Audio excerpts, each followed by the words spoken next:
Good day to all of you children. Today in this video we will see the main exercise of the chapter 7 rotational motion of NCERT textbook. So I will read out the questions for you and give out the answers. If there is any numerical type question, then I will do it on the board. If any theoretical question is there, then I will just orally explain to you. The first one seems to be a theoretical question. Give the location of center of mass of a sphere, cylinder, ring and cube, each of uniform mass density. Now understand uniform mass density means mass is distributed uniformly. So if this is a pen, then you can see, and if I say uniform mass density, it means same amount of mass is distributed in each dm element. It is not that okay, this half is heavier and this half is lighter. No, it is not like that. Every dm part has got same amount of mass. Dm, you already know it is mass element. So every mass element, if it has got same mass, then it is called uniform mass density. So for uniform mass density and geometrically symmetric figures like a circle or a ring or a disc or a cylinder or a sphere or a triangle, you know that center of mass coincides with the geometrical center. I am again repeating, in case of uniform mass density. What is the meaning of uniform mass density? If you break the entire system of body in system of particles that is given to you, whether continuous or discontinuous, if each dm mass element contains the same amount of mass, then it is called uniform mass density. It is not that okay, one part is heavier, other is lighter. No, it should not happen like that. So if your body is having uniform mass density and if it is geometrically symmetric means geometrical figures or bodies that you have been seeing like a cone or a cylinder or a sphere or a circle or a disc, something like that, or a triangle even, square, rectangle, their center of mass will lie at their geometrical center. So in sphere and in triangle, you know the centroid. In rectangle, the point of intersection of diagonals. The squares also the point of intersection of diagonals. These are the geometrical centers, and there your center of mass will lie. So in sphere and cylinder, so question 1 I am doing for you. This is a sphere, supposing 3D body. This is the geometrical center. Then cylinder is there. Okay, like this. You should understand that this is called the axis of cylinder, and the midpoint of the axis of cylinder will be the place which will be the geometrical center. That exactly will be the center of mass. There is a ring like this. The center of mass will be here. The center of mass in case of ring will not be a part of the body because matter is over here and there is no matter over here. So we say center of mass is lying outside the body. Now outside doesn't mean this region, no. Outside, inside in this context means whether the point is a part of the body or not. So at this point there is no matter. Matter is only here on the circumference of the ring. So we say this point is outside the body. Even though geometrically we may feel this is in the interior of circle, but geometric meaning of interior and exterior is different from interior and exterior over here. Here inside means the point should be a part of the body, and outside means it is not a part of the body. So this is not a part of the body because there is no matter over here. Matter is distributed uniformly only on the circumference. Therefore center of mass at the geometrical center of ring, but outside the body.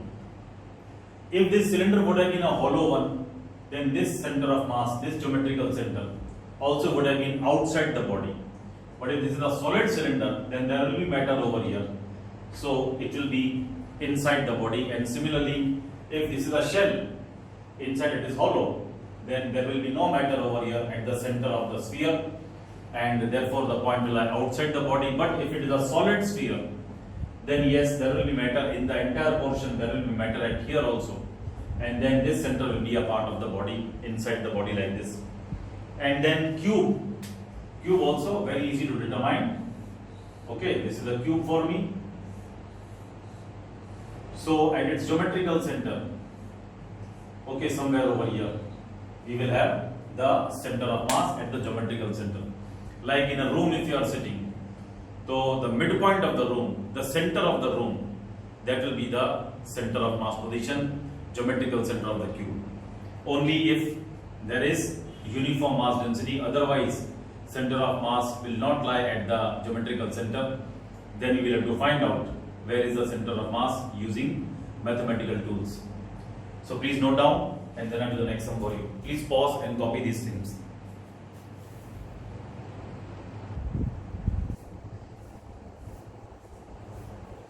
So let us have a look at question 2. Now children, my advice to you would be that as you make notes of these questions, there are so many things we speak orally when we are teaching physics. Like as I told you in the previous sum, what is uniform mass density? And if uniform mass density is not there, then where will center of mass lie? It will not lie on the geometrical center. So these points you have to write in a notebook. As you are watching this video and as I say something, some few points, then immediately pause the video and please immediately note the points, because you are not going to remember these points which we are speaking orally. You are likely to forget. So as we speak, as we explain to you the different points, make it a habit to copy it on the notes. Only then they will be useful to you, because again and again you will not come to see the video. Ultimately you will be using your books whenever you have to appear for exam or a test or whatever, whenever you want to prepare. So you will be again and again looking at your book, the notebook, the fair notes that you are making. So all the points should be there in the notebook. And that is exactly how you have to attend your tuitions or your classroom teaching. Whatever the teacher is telling, if anything important is being said, immediately you should note it down. Okay, I go to the next sum. So please remain alert and keep writing down the points which I am not writing on the board. Okay, then. In the HCl molecule, the separation between the nuclei of two atoms is about 1.27 angstrom. So hydrogen atom is there and chlorine atom is there. The separation between them is said to be 1.27 angstrom, like this. So I am doing second question for you, and it's like this. Here is H atom and here is chlorine atom, and distance between them is 1.27 into 10 raised to minus 10 meter, because we know that 1.27 angstrom will be 1.27 into 10 raised to minus 10 meter, because 1 angstrom is this much, 10 raised to minus 10 meter. That is given to us also, we can remember also. Find the approximate location of center of mass of the molecule. So we have to find the position of center of mass. To tell the information about the position of a point, center of mass is the point. First we need a reference system. Now because there are only two particles, so line passing through them can be considered as x-axis. So I will consider that these hydrogen atom and chlorine atom are placed on x-axis. If there are three particles, then they will always lie in a plane, three non-collinear points. Then you can assume them to be in xy plane, and like those things you can think. So first of all, because we are supposed to find out center of mass of this system, we have to first set up a reference plane. Now see, these points you should write in a book. Okay, so because there are only two particles are always collinear. So there will be a line passing through them that can be called as x-axis. So what I do is, this line, this is chlorine atom, this is hydrogen atom, and I consider this to be my positive direction of x-axis. Origin can be taken as any point. So I believe that this is my 0 point, hydrogen atom. Where there is hydrogen atom, there is 0 point. Now understand, the position of center of mass, the coordinates of center of mass that you will give will always depends upon the reference frame. Whether you are taking hydrogen atom as origin or chlorine atom as origin, please remember. And you are taking chlorine over there or hydrogen over there, like this. So whatever is your answer, that will go according to the figure that you have sketched. Okay, so I am sketching a figure like this. I am taking hydrogen at 0 point. So this is x-axis, H is at 0 point. This point is at 1.27 into 10 raised to minus 10 meter from the origin. So coordinates of chlorine atom, it will be 1.27 into 10 raised to minus 10 meter. So hydrogen atom is situated at x equal to 0 coordinate and chlorine atom is situated at x equal to 1.27 into 10 raised to minus 10 meter, because this much distance is given to me. So chlorine atom's x coordinate will be this much, 1.27 into 10 raised to minus 10 meter. So I got their x coordinates. I want to find the center of mass. Because it is a case of one dimension, you know that x coordinate is given by m1 x1 plus m2 x2 upon m1 plus m2.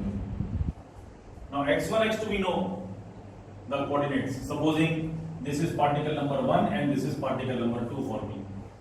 So x1 I know 0, x2 I know this much. So now I write this is my x1 and this is my x2, like this I write.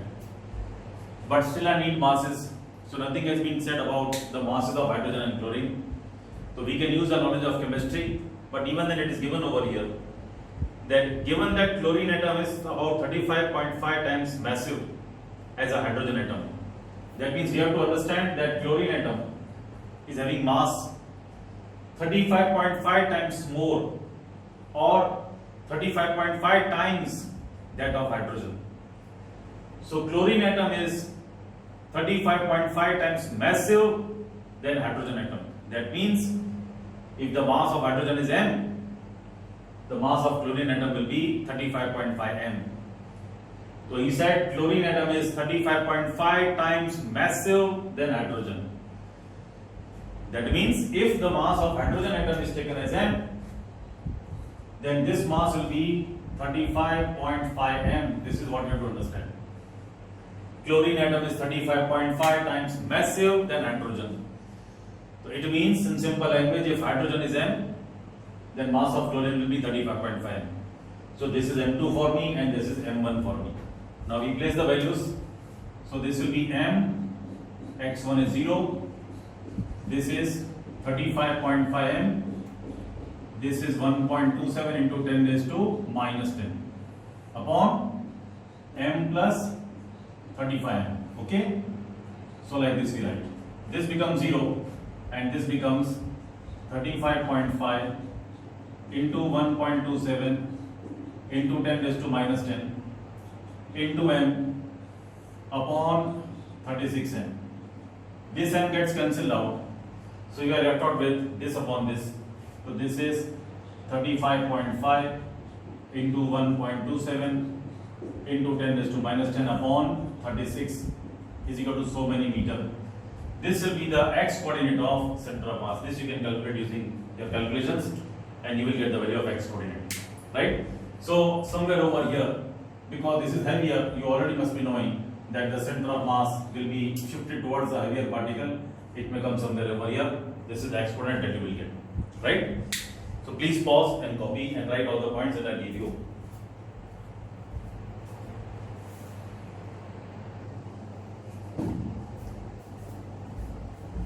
Okay, now we have the third question. It is very interesting. Please pay attention. A child sits stationary at one end of a long trolley, moving uniformly with a speed v on a smooth horizontal floor. So the thing goes like this. There is a trolley, a long trolley is there. There is a child over here. He is stationary in this trolley like this. Okay. His speed is 0 inside the trolley. The trolley is moving with a speed v and this has got no friction because it is said that it is a smooth tracks on which the trolley is rolling. Okay, the child is stationary inside the trolley. That means if you see from the ground, the child is also moving with speed v. Only if they move with speed v, they will appear to be moving together, and if I observe from inside the trolley, the child will appear to be stationary. So right now the trolley and the child both are moving with speed v. For a person observing from ground, they have to move together with the same speed, and for a person inside the trolley, the child will appear to be stationary. So the child is stationary with respect to trolley, not with respect to ground. From the ground, if you observe, the trolley and the child both are moving with the same velocity v towards the right as shown in the figure. So it is moving on a smooth horizontal floor. That means there is no friction between the wheels of the trolley and the floor. No friction. If the child gets up and runs about on the trolley in any manner, means if the child gets up and starts running inside the trolley, okay, then what will happen to the speed of the center of mass of the trolley and the child? What will happen to the speed of the center of mass? How will velocity of center of mass be affected when the child starts running?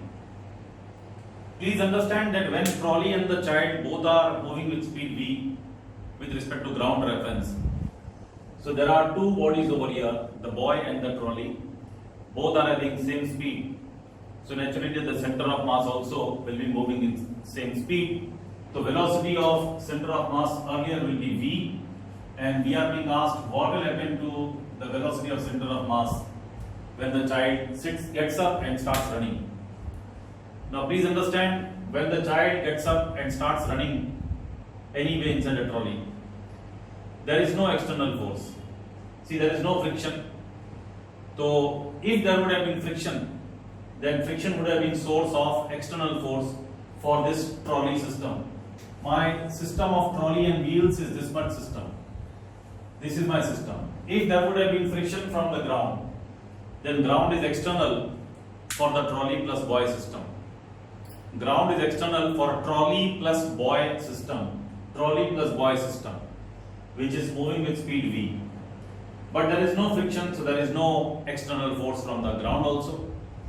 And nobody has pushed the boy from outside because of which he starts running inside the trolley. Nor anybody is pushing the trolley. So you can see on this system there is no external force. Now see, these things you should keep on writing, or first to see the video of this sum, then you pause and you again replay, and whatever I am saying then you copy down. So first you can play the video in continuation and see the sum, and then you can replay and you copy down the points. So this is the system of trolley plus boy, and we can see there is no external force on this system. So F external is 0. F external is 0 for trolley plus boy system. And we know that if F external is 0, then the momentum of the system remains constant. Momentum of system remains constant. F external is 0. So momentum of the system will remain constant. That we know. Momentum of system means momentum of boy plus momentum of trolley. उनका total momentum वो constant रहेगा, वो change नहीं होगा. Momentum, if there is no external force, then momentum of system will remain constant. See, एक trolley का और child का मोमेंटम इंडिविजुअली बदल सकता है, लेकिन उनका जो टोटल सिस्टम है उसका मोमेंटम चेंज नहीं होगा. For example, as I told you that momentum of system will be constant. I am writing over here for you. Right? Supposing trolley was going with a speed of 25 and the child naturally also was going with a speed of 25 towards right. So initial momentum was of the system I am talking. Initial momentum of system, that was 25I momentum we want. So it was 25 velocity in right side direction. So I can say it was 25I plus 25. Supposing I say like this. Okay, both are having momentum of 25 and 25. I think like this. I don't include mass. I just say initial momentum of boy was 25I and initial momentum of trolley was also 25I. Or because you may think that their masses are different, speeds are same, so momentum may be different. Okay, so you may write like this, that the boy had momentum of 30I and trolley had a momentum of 60I. Like this we can think. Mass of the child is less, mass of the trolley is more maybe. So you may think that initially the momentum of boy was 30I and momentum of trolley was 60I. What was the total momentum? 90I. What I mean to say is, when momentum of system will remain constant, what will happen to final momentum? It will remain 90 only. It may happen that this may become 50, but then this will become 40I. So that again it is 90I. momentum of system will remain constant, initial and final, because F external is 0. See, initially boy's momentum was 30, now it has become 50. The trolley's momentum was 60 and now it has become 40.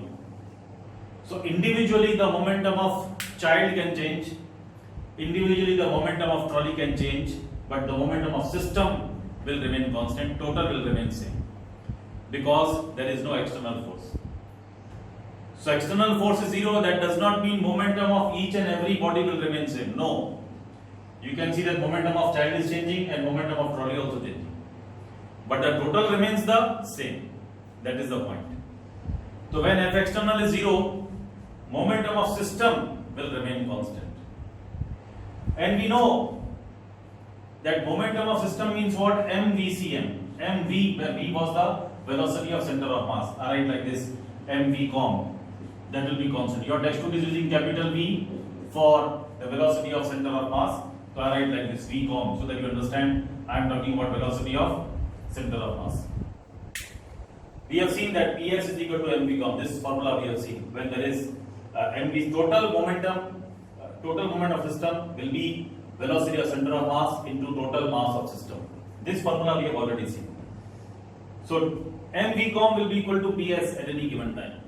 At any given time, whether there is external force or not. We have seen this, that momentum of system will be always MVCOM, whether there is force or not.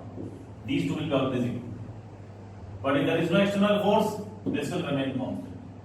But these two will be always equal, whether there is external force or not. This formula we have seen in textbook. Momentum of system will be total mass of system into velocity of center of mass. Now because PS is constant, this also is constant.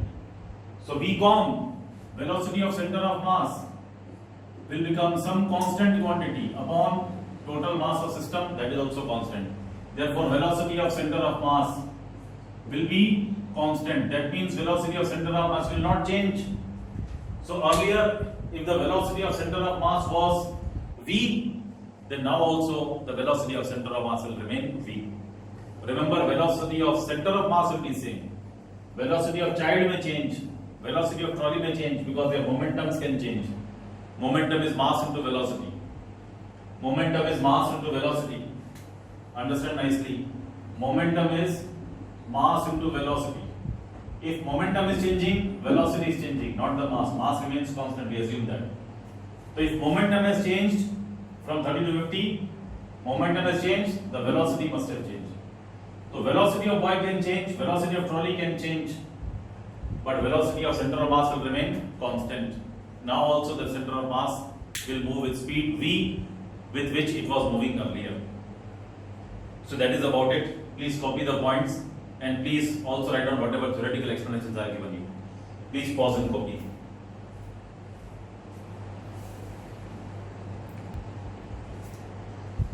So now we have question number 4, children.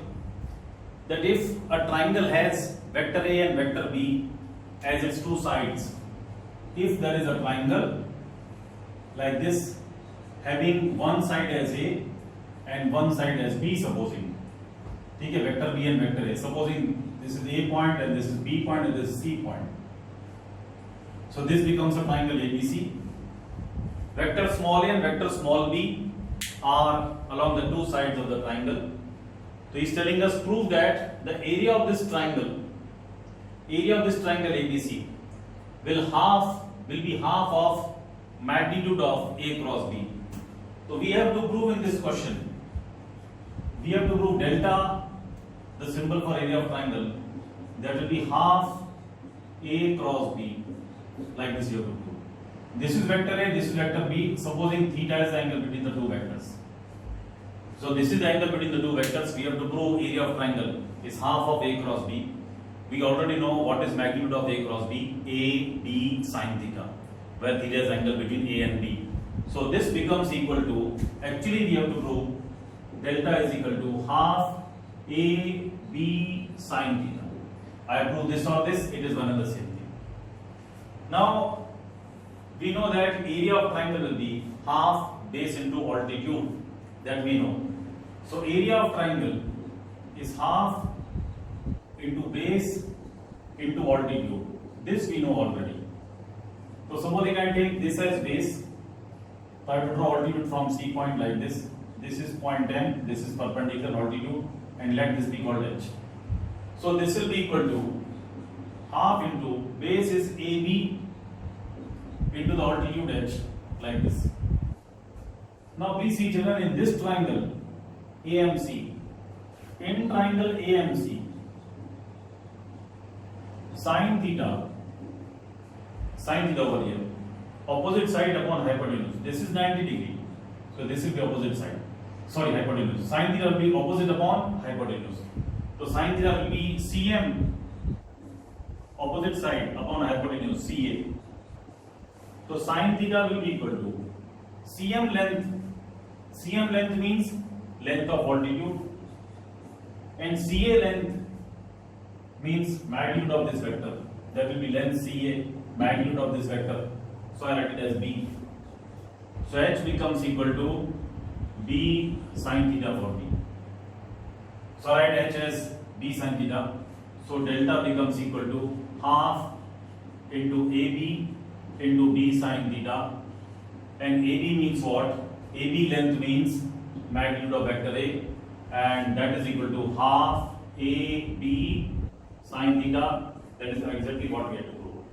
So easily we have proved. And remember children, one more extension, that if there is a parallelogram, okay, whose two sides are given by vector A and vector B, like this, A, B, C, D. A and B are given by two adjacent sides of a parallelogram. Then area of parallelogram ABCD will be A cross B, double the area of triangle. So area of triangle will be half A cross B, but the area of parallelogram naturally double, because this was our triangle ABC.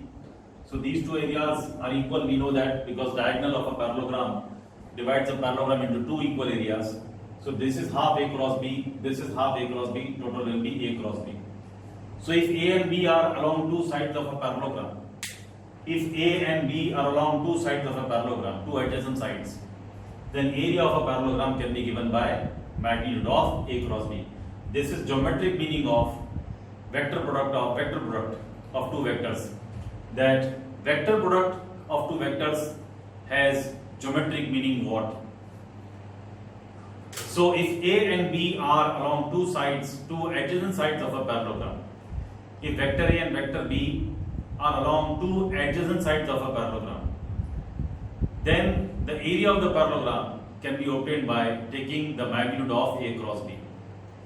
So magnitude of A cross B is the area of that parallelogram whose adjacent sides are vector A and vector B. So what is the geometric meaning of A cross B? Geometric meaning of A cross B means the magnitude of A cross B will be obtained as the area of that parallelogram whose adjacent sides are vector A and vector B. That is the geometric meaning of vector product A cross B. Please pause and copy.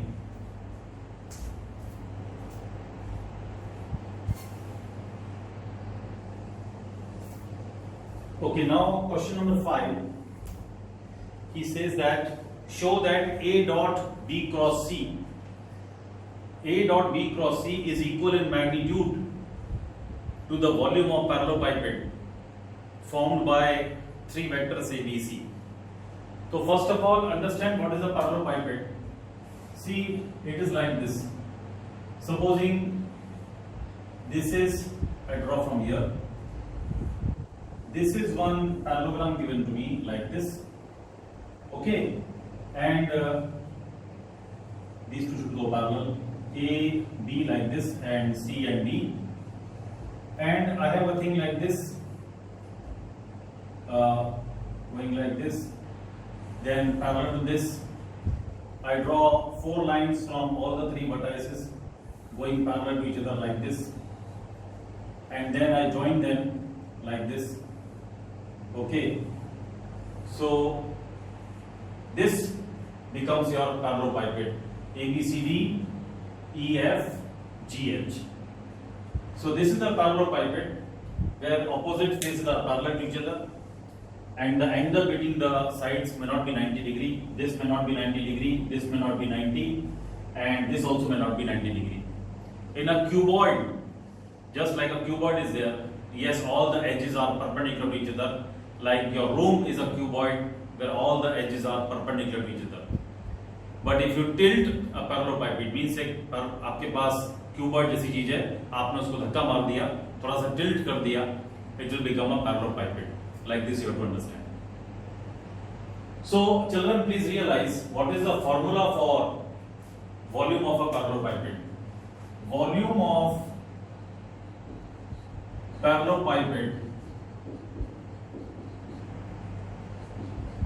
is given by area of any one face into perpendicular distance between that parallel faces. Perpendicular distance between that parallel faces means what I want to say, if I take this face, then this face is parallel to this face, तो इनके बीच में जो perpendicular distance होगा उसको multiply करेंगे area of any one face. तो अगर मैंने ये फेस ले लिया ABCD, तो ABCD and EFGH are parallel to each other, तो इनके बीच में कितना परपेंडिकुलर डिस्टेंस है. See this is not perpendicular distance between these two faces. Perpendicular distance निकालना है तो ये लाइन ड्रॉ करनी पड़ेगी इस तरह से, ठीक है, और यहां से आप ये परपेंडिकुलर ड्रॉ कर दीजिए. This is the perpendicular distance between this face and this face. So if I call this point as M, so AM is the perpendicular distance between the two faces which are at the bottom and at the top. So like that you can choose this face and this face and then you can find perpendicular distance between them, or you can choose the front face and the back face. Front one is AEFB and the back face is HGCD, and you can find perpendicular distance between them. So multiply area of any one face with what? With the perpendicular distance between the two parallel faces. जो face आपने choose किया है उसके opposite में जो face होगा parallel होगा, उन दोनों पैरेलल फेसेस के बीच में जो डिस्टेंस है उसको area of any one face से मल्टीप्लाई करेंगे. तो जैसे मैंने ABCD और ये वाला चूज किया तो इनके बीच में परपेंडिकुलर डिस्टेंस कितना आ रहा है AM, तो AM से मल्टीप्लाई करूंगा तो मुझे वॉल्यूम ऑफ पैरेललेपाइपेड मिलेगा. ये बात हो रही है. Now supposing this AB I choose as vector B and this BC I choose as vector C and AE I choose as vector A. He has told me that ABC are three vectors along the three edges of a parallelepiped. Three adjacent sides, इसमें से A B C ले लिया हमने. अब वो बता रहा है prove that A dot B cross C इस पैरेललेपाइपेड का वॉल्यूम बनेगा. तो पहले तो जैसे मैंने बताया कि वॉल्यूम ऑफ पैरेललेपाइपेड होगा क्या, area of any one face into perpendicular distance between the two parallel faces. तो I take this ABCD area as A. तो ये जो एरिया है मैंने A ले लिया ABCD का, ये पूरा एरिया मैंने A ले लिया और परपेंडिकुलर डिस्टेंस कितना है, सपोजिंग H मान लिया. So perpendicular distance is H, like this I think. I place a dot, otherwise you will get confused between the cross product and mathematical product. So I place a dot to show mathematical multiplication. Now children, if this is the angle theta between this direction and this direction, तो supposing हम ऐसा करते हैं कि इसको हमने x ले लिया, इसको हमने y ले लिया और इसको हमने z ले लिया इस तरह से. तो AB जिस तरह का उसका x ले लिया, AD को हमने y की तरफ ले लिया और ये हमने z ले लिया. ओके, बिकॉज ये दोनों एंगल्स 90 डिग्री नहीं है तो we can not take y like this. ये बात हो रही है, ठीक है, because these two sides are not perpendicular. This can be x, this can be z because these two are perpendicular, but this can not be y. That is what we have to think. Anyway, तो हमारी y axis supposedly ऐसे जा रही है, तो हमने ऐसा मान लिया कि हमारा जो फेस ABCD है वो XY प्लेन में है. ABCD एक प्लेन है, वो प्लेन है तो किसी न किसी प्लेन में तो होगा. तो हमने क्या मान लिया कि ABCD जो हमारा प्लेन है वो कौन से प्लेन में है, XY प्लेन में है, ऐसा हमने मान लिया. और ए एक्स वाई के परपेंडिकुलर जा रही है ऊपर की तरफ लाइक दिस। तो ए ऐसे जा रही है ऊपर की तरफ और वो एक्स वाई से ऊपर इस तरह जा रही है, और z axis is perpendicular to xy plane that we already know. So now children please understand that मेरे पास इस ट्राइंगल में in triangle AEM right over here, in triangle AEM cos theta will be adjacent upon hypotenuse. This is 90, so this will be opposite hypotenuse and this will be adjacent. So that will be AM upon hypotenuse AE, because ये हमने perpendicular लिया था तो ये angle 90 था, तो ये hypotenuse हो गया, ये एडजेसेंट हो गया। So that will B H upon AE मतलब मैग्नीट्यूड ऑफ A, तो right like this magnitude of A। तो मेरे पास H आ जाएगा magnitude of A into cos theta. So this I write as A magnitude of A and then cos theta. ये मेरे पास volume of पैरेललोपाइपेड आ गया, area into magnitude of A into cos theta. Now children, you know that area of this, whose two sides are B and C, B and C are two adjacent sides of the parallelogram. So area of this ABCD parallelogram, this area which I am writing, this is area of any one face. This was my face ABCD. Now this face has got two sides B and C as vectors along the adjacent sides. तो ये जो area है वो क्या बनेगा आपको पता है ना, this will become magnitude of B cross C. We saw in the previous example. Area of a parallelogram will be given by magnitude of B cross C, where B and C are two adjacent sides. So this is B cross C into A into cos theta. Let us call B cross C as vector D only for time being. This is A and this is cos theta. Now children, if D vector is B cross C, I know that D I have taken as B cross C. What will be direction of D? It will be perpendicular to B and C both. We already know. When we take cross product of A and B, we get a vector which is perpendicular to A and perpendicular to B. It is perpendicular to both B and C. That means it should be perpendicular to the plane containing B and C. This D vector should be B and C है, तो इसका direction कौन सा होगा?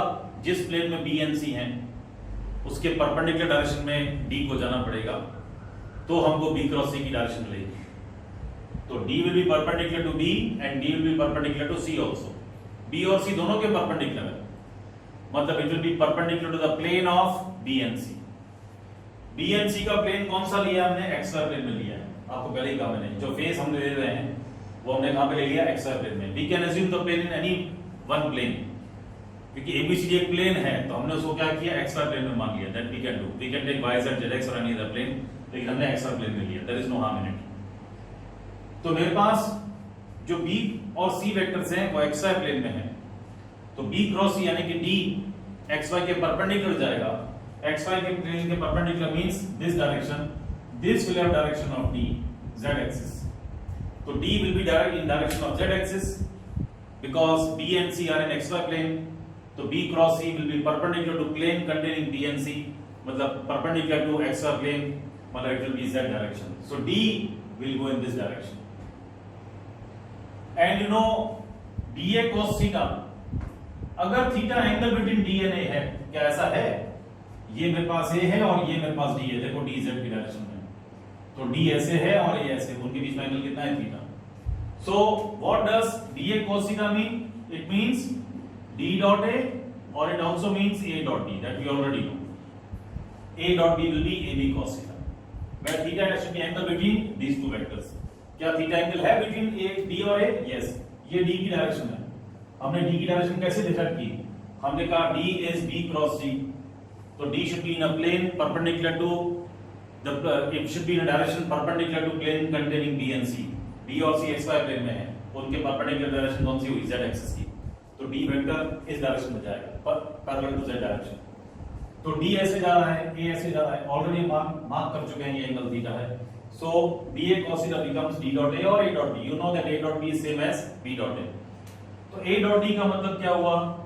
A dot D vector is what? B cross C. So like this, volume of parallel pipette will be A dot B cross C. Like this we get it. Please see. Please pause and copy and write all the points.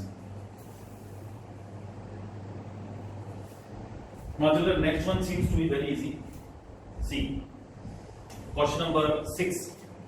Find the components along XYZ axis of the angular momentum L of a particle whose position vector is R. We have to find angular momentum, its components.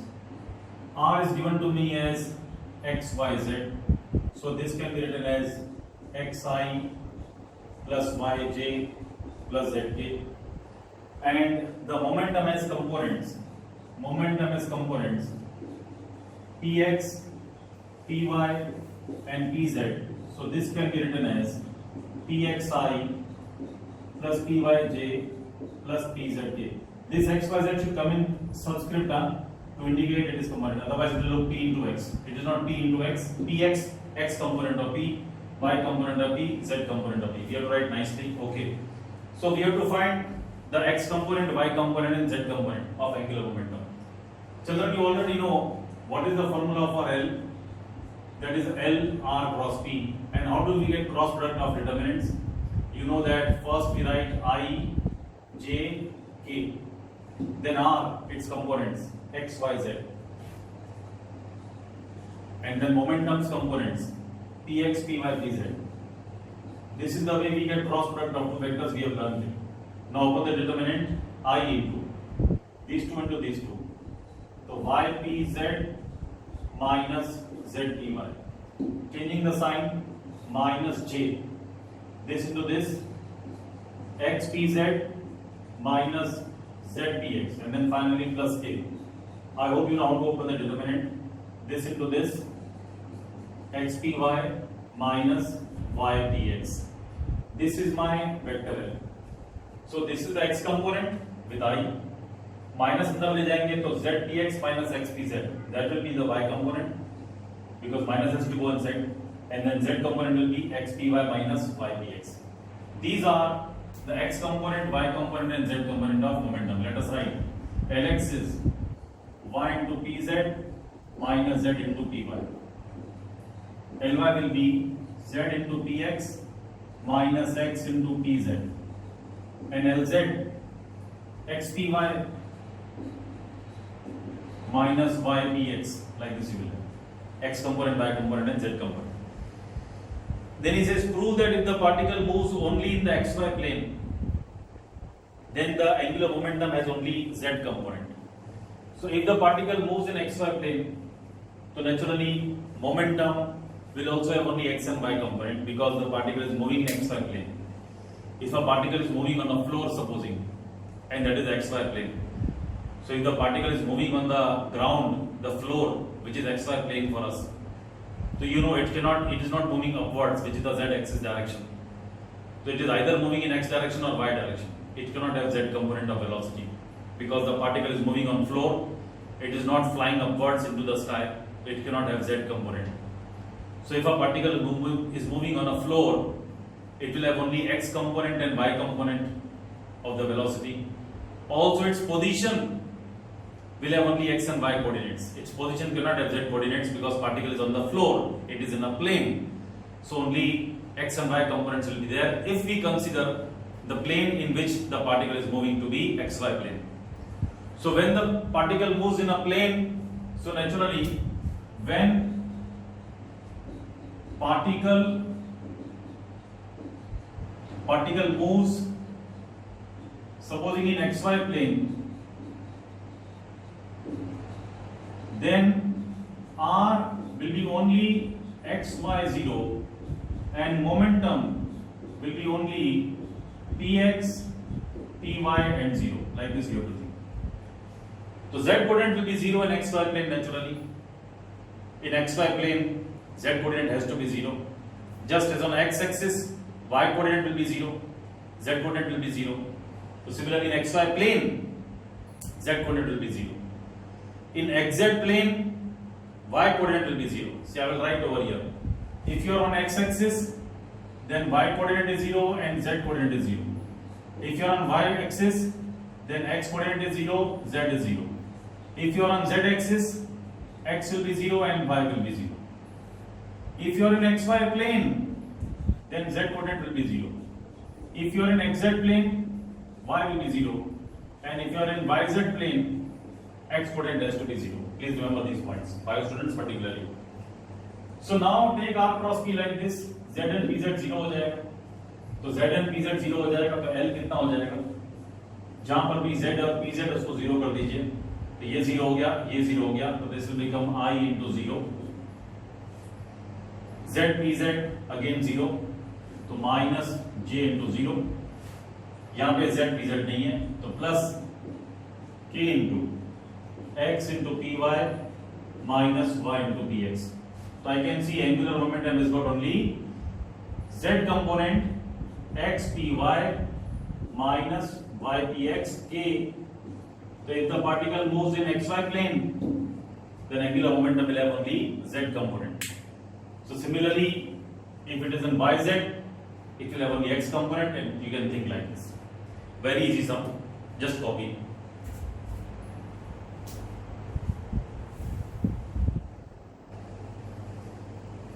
Okay, next one is very interesting, children.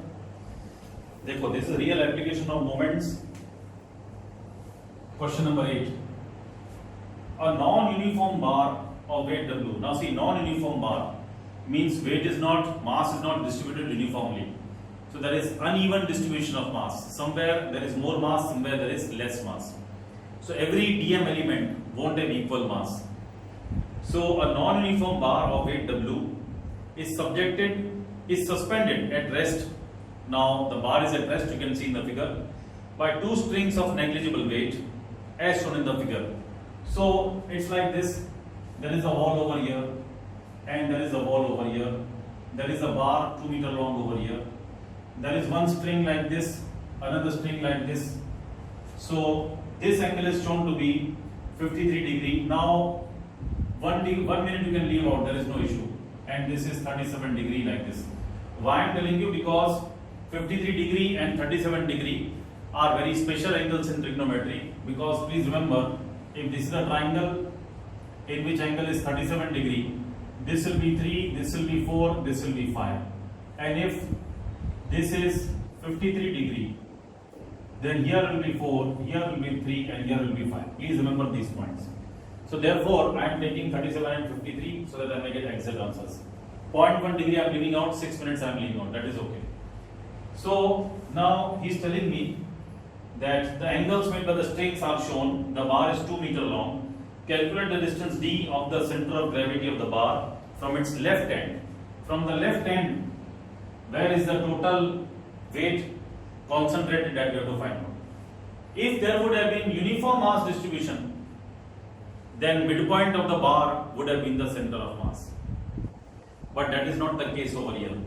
So he says, supposing this is the center of mass, which is at unequal distance. Supposing this is taken as d, I write over here. So this becomes 2 minus d because total length is 2. If this is d, this will become 2 minus d, like this we think. So this is d for me. And this is 2 minus d, like this we think. This is the point where the entire weight will be suspended like this. So children, what we do is, we draw the free body diagram, we understand what are the forces acting on the rod. W we have already shown. If this is the center of gravity, center of mass, entire weight will be at this point. Now supposing in this string there is a tension T1 and over here there is tension T2. Because the weight will try to pull this, so here tension T2 will come. So the weight of the rod will pull this string and pull the ball with tension T2. The ball will pull back the rod with tension T2. Similarly, this also will pull the string, exert force on the ball by the string T1. So reaction T1 over here. So we draw components. This becomes, see this angle 37, so this angle also 37. Alternate angles. Alternate angles you can see Z 37, 37.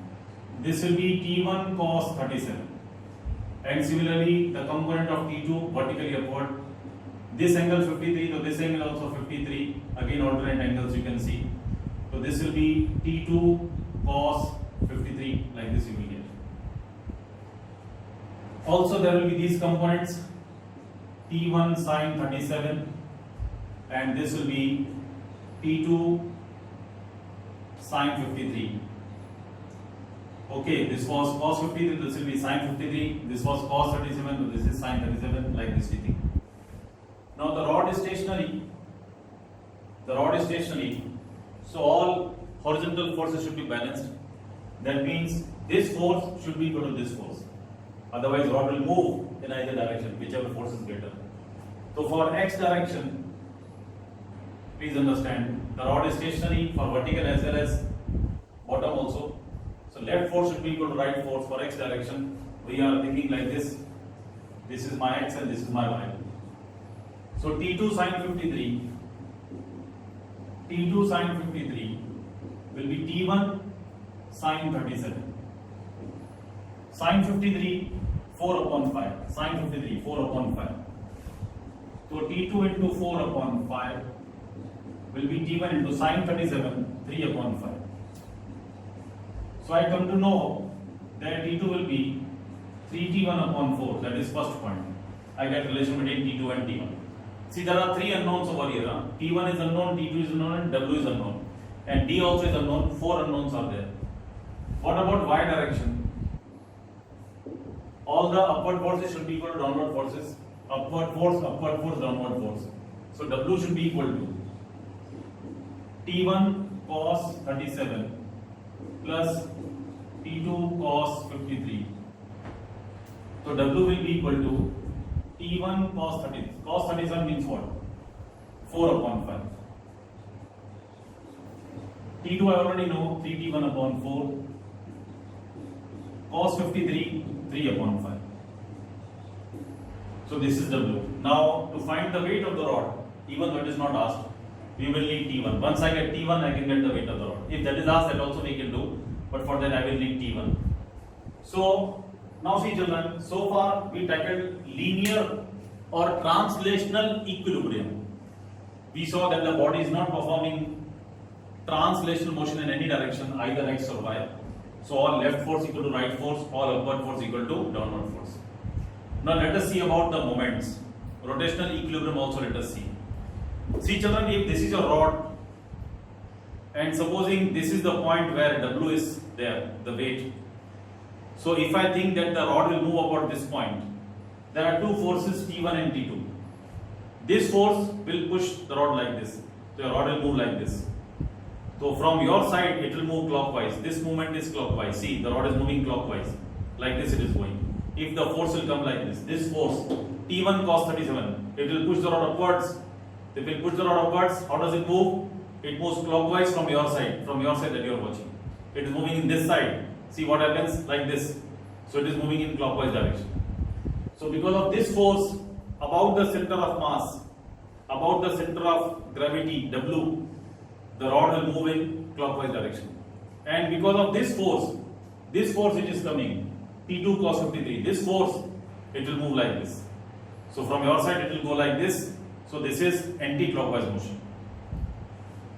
So this force will produce clockwise rotation and this force will produce anti-clockwise rotation in the rod. Again please understand, this is the point where W is supported. That is center of mass, center of gravity of the rod. If this force is there, then rod moves clockwise, and if this force is there, which is pushing it upwards, it moves anti-clockwise. But we know that rod is stationary. It is not performing rotational motion like this or like this. It is not rotating. That means anti-clockwise and clockwise torques should be balanced. For rotational equilibrium, the rod is not rotating. It is in equilibrium. It is stationary. That means clockwise torque and anti-clockwise torque should be balanced. Again see, this was W. This was clockwise torque. This force. So this force for you, it was clockwise torque. And this force, anti-clockwise torque. Anti-clockwise is going like this. So please remember, this force, it will move the rod like this. This will produce clockwise torque. And this will move the rod like this. So this will produce anti-clockwise torque like this. And because of rotational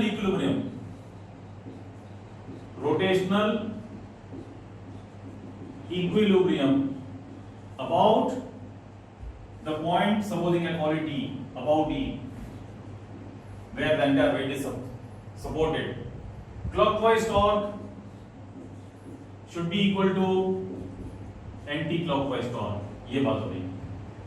तो clockwise torque किसने produce किया, anti clockwise torque किसने produce किया? How do we calculate torque? R cross F, RF sin theta. Theta is the angle between R and F. Now please concentrate. We are saying the rod will rotate about the center of gravity. It will rotate about this point where entire weight is supported. So this becomes my reference point where the entire W is there. So this is my reference point. And one time the force is acting over here. So from here to here will become your R. How do you find out R in R cross F? R is the position vector joining the reference point. Reference point means the point about which the body can rotate. So the body can rotate about this point, the point where center of gravity is there. It is rotating like this, see, about the center of gravity. So one time your force is over here, this one force. So from here to here becomes your position vector. And when the force is over here, this is your position vector. This is reference point, this is point of application of force. From here to here is your R. So you can see that one R is like this and the force is like this. So if I draw again the rod for you, I'll draw it over here. Please see. This is the place E point and there is W over here. So this becomes R1 for you. Here there will be the force T1 cos 37. This is the force. Here there is force T2 cos 53. Okay. Here this is the point of application of force. This is the reference point. So this becomes R2 vector like this. And now you can see angle between R and F1. The force कितना है 90 है. तो RF sin 90 is 1. तो torque का magnitude कितना हो जाएगा? Distance into force. RF sin 90. RF into 1. RF. R means magnitude of position vector. F means position of magnitude of the force. So this will be this much distance into this much force. That will be the torque. And here torque will be this much distance into this much force. Right? So clockwise torque is equal to anti-clockwise torque. What is the clockwise torque? Force is T1 cos 37. What is the distance from reference point? D. This is T2 cos 53. और ये distance 2 minus D. देखो यहाँ से 2 minus D. Total length was 2 metre. हमको T2 मालूम है कितना है? 3T1 upon 4. तो T1 into cos 37 4 upon 5 into D. T2 की वैल्यू रख देते हैं 3T1 upon 4. cos 53 3 by 5 into 2 minus D. देखो ये T1 कैंसिल हो गया. तो मेरे पास आ गया 4D upon 5 is equal to, देखो यहाँ पे कितना हुआ 3 3 9, 9 और 4 5 20. तो 9 upon 20 into 2 minus D. यहाँ से आपको D मिल जाएगा. D मतलब distance of centre of gravity from this point like this. ठीक है, इस तरह से आपको D मिल जाएगा. Please pause and copy. जो हमको निकाला था हमने निकाल लिया. Please pause and copy.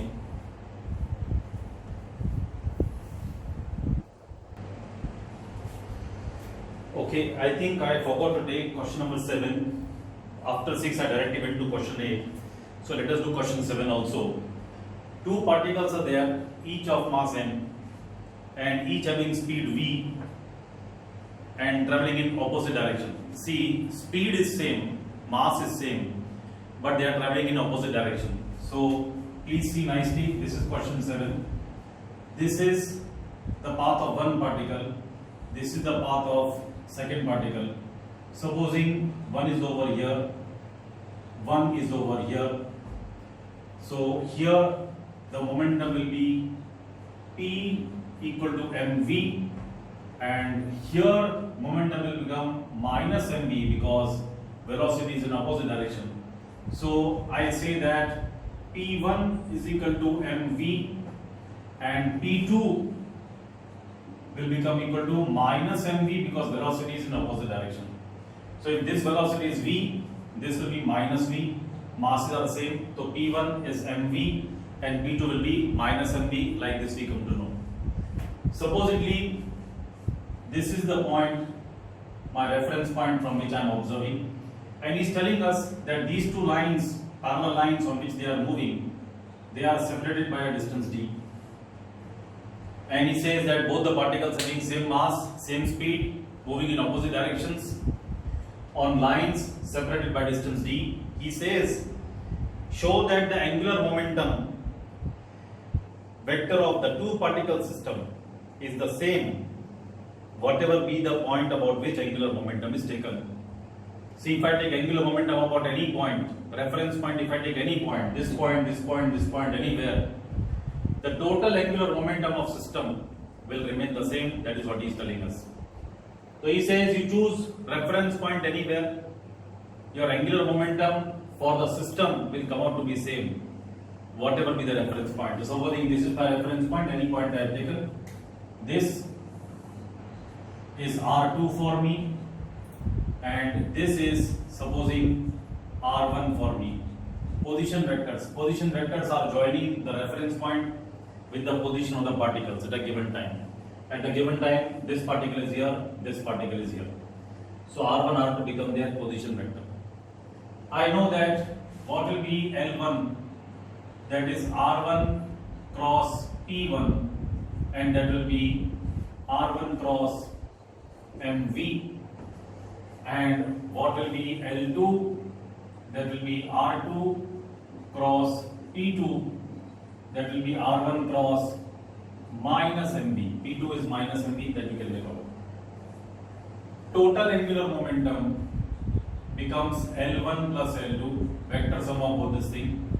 So this will be R1 cross MV plus, see this will be 2, sorry, R2 cross minus MV.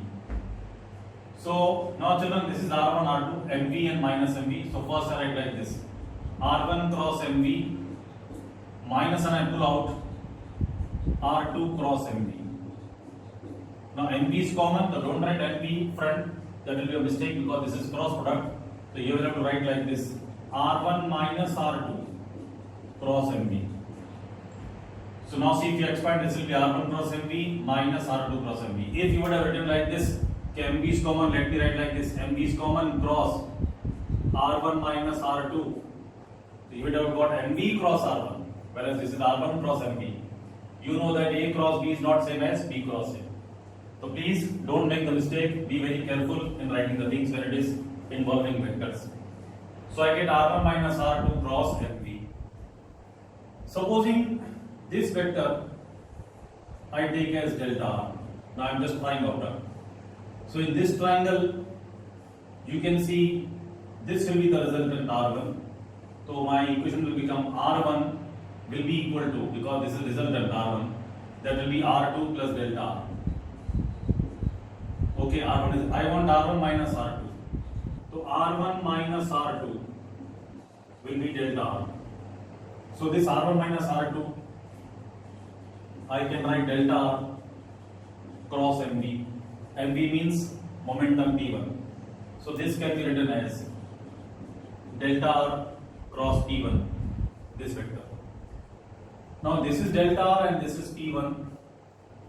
So what is the angle between delta R and P1? See, if I take delta R like this is my delta R and this is P. So this is the angle theta between delta R and P1, this angle. And this is R1 for me, like this. So these two become vertically opposite, if you see nicely, this line and this line. So this angle becomes theta for me. And if you see this Z, if this is theta, this also becomes theta, alternate angles. So these two are equal, vertically opposite, and these two are equal because they are alternate angles. Now children, there is point A, there is point B. I draw a diagram like this. This is point A, this is point B. Distance between A and B is magnitude of delta R. This is vector delta R. Length AB will be magnitude of delta R. I draw on this line a perpendicular from B. This is BN. So if I draw perpendicular from B to here, this length will be D, distance between the two lines. So this will be D. And you can see this angle is theta. So what will be sin theta? Sin theta will be opposite upon this, D upon delta. So D becomes delta R sin theta. So I write over here, see, this is this much R cross P1. So what will be magnitude of L? That will be delta R P1 and sin theta. Delta R into sin theta, that will be D. So this becomes D into P1, angular momentum magnitude. So angular momentum magnitude will remain same. Distance into momentum, and that is mv. dmv, none of them are changing because speed is uniform. So v, d and m, none of them is not changing. Therefore magnitude of angular momentum will remain constant, and therefore we can say that angular momentum will remain constant. So we have proved that angular momentum's magnitude is constant, and like this you have to think. Please copy, pause and copy.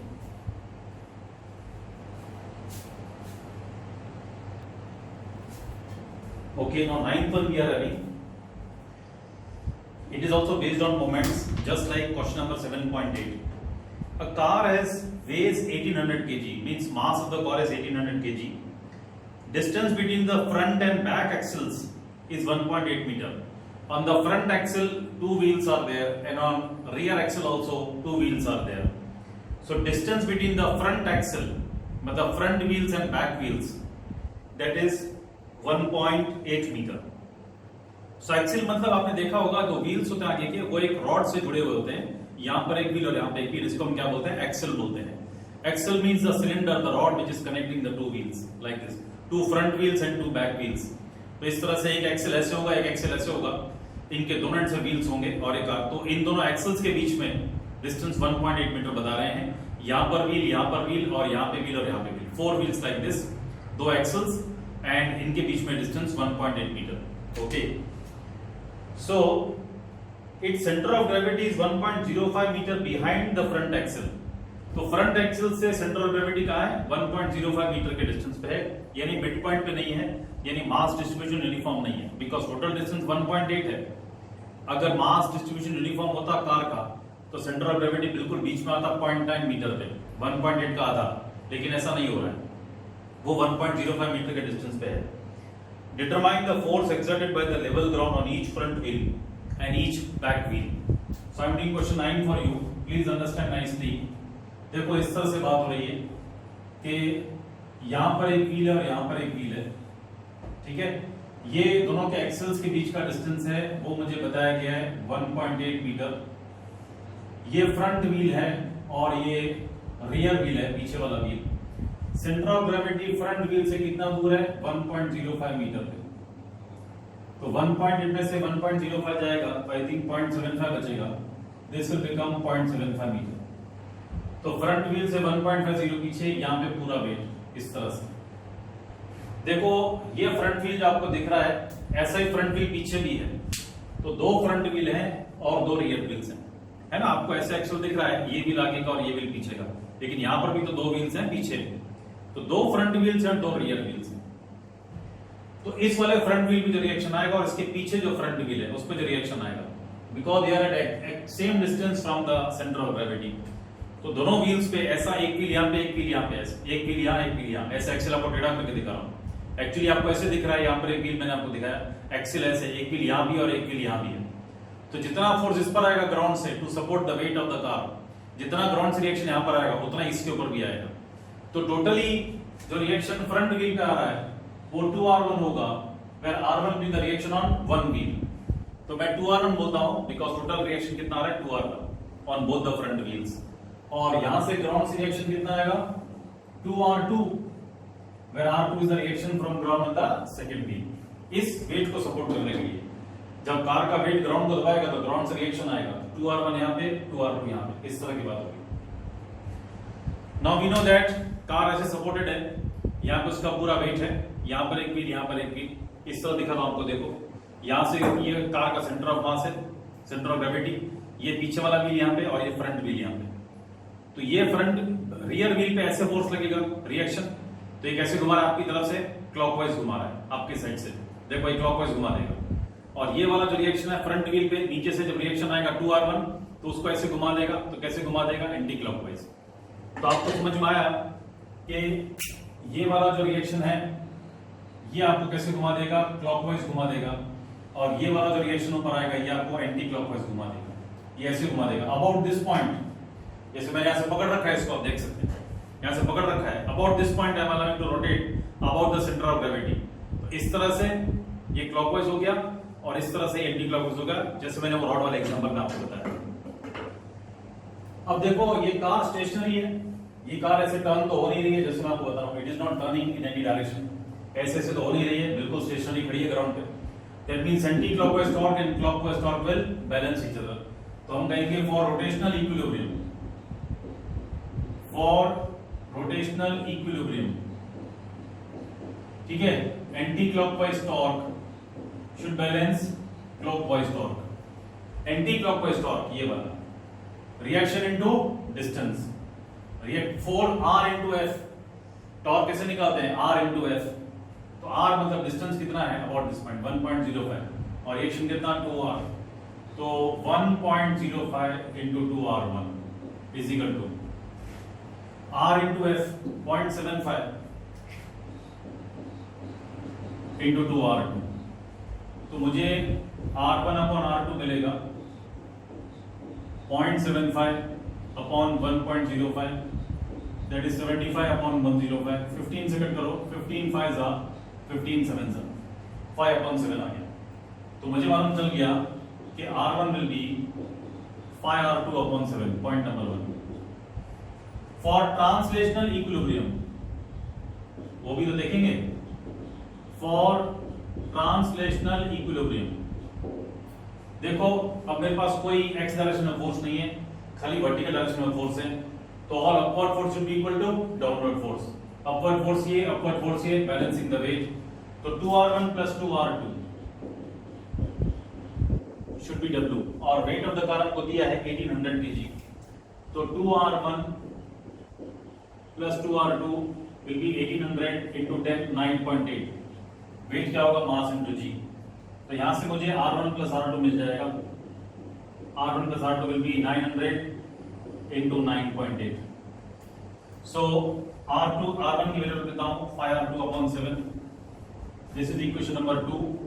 Using 1 and 2, r1 की जगह पे 5r2 upon 7, 5r2 upon 7 plus r2 will become 900 into 9.8। तो यहां से मुझे r2 मिल जाएगा, फिर ये यूज कर लेंगे, r1 प्लस r2 इतना, तो मुझे r1 पता चलेगा।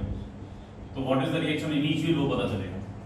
देखो गलती ये मत करना कि यहाँ पे r1 r2 मत मान लेना, बिकॉज उसने बोला रिएक्शन ऑन ईच व्हील। तो एक फ्रंट व्हील पे अगर r1 है, दो फ्रंट व्हील पे 2r1 होगा, एक बैक व्हील पे, रियर व्हील पे r2 है, तो दो व्हील्स पे 2r2 होगा। तो reaction will be 2r1 and 2r2, where r1 is reaction on front wheel, one front wheel, and r2 is reaction on one rear wheel। ये बात, प्लीज पॉज एंड कॉपी।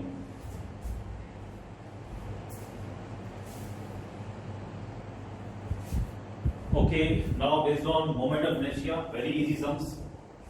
देखो, find the moment of inertia of a sphere about a tangent to the sphere. So I am doing question number 10A. ठीक है, this is a sphere. I want moment of inertia about this line, a tangent to the sphere. About this I want to find moment of inertia. Given the moment of inertia of sphere about any of its diameter, any of the diameter मतलब ये भी एक diameter हो गया। तो moment of inertia IC, because it is passing from the center of mass, that is given to me as 2mr square upon 5. ठीक है, I want moment of inertia about this line. See, I know that distance between these two lines is radius of the sphere.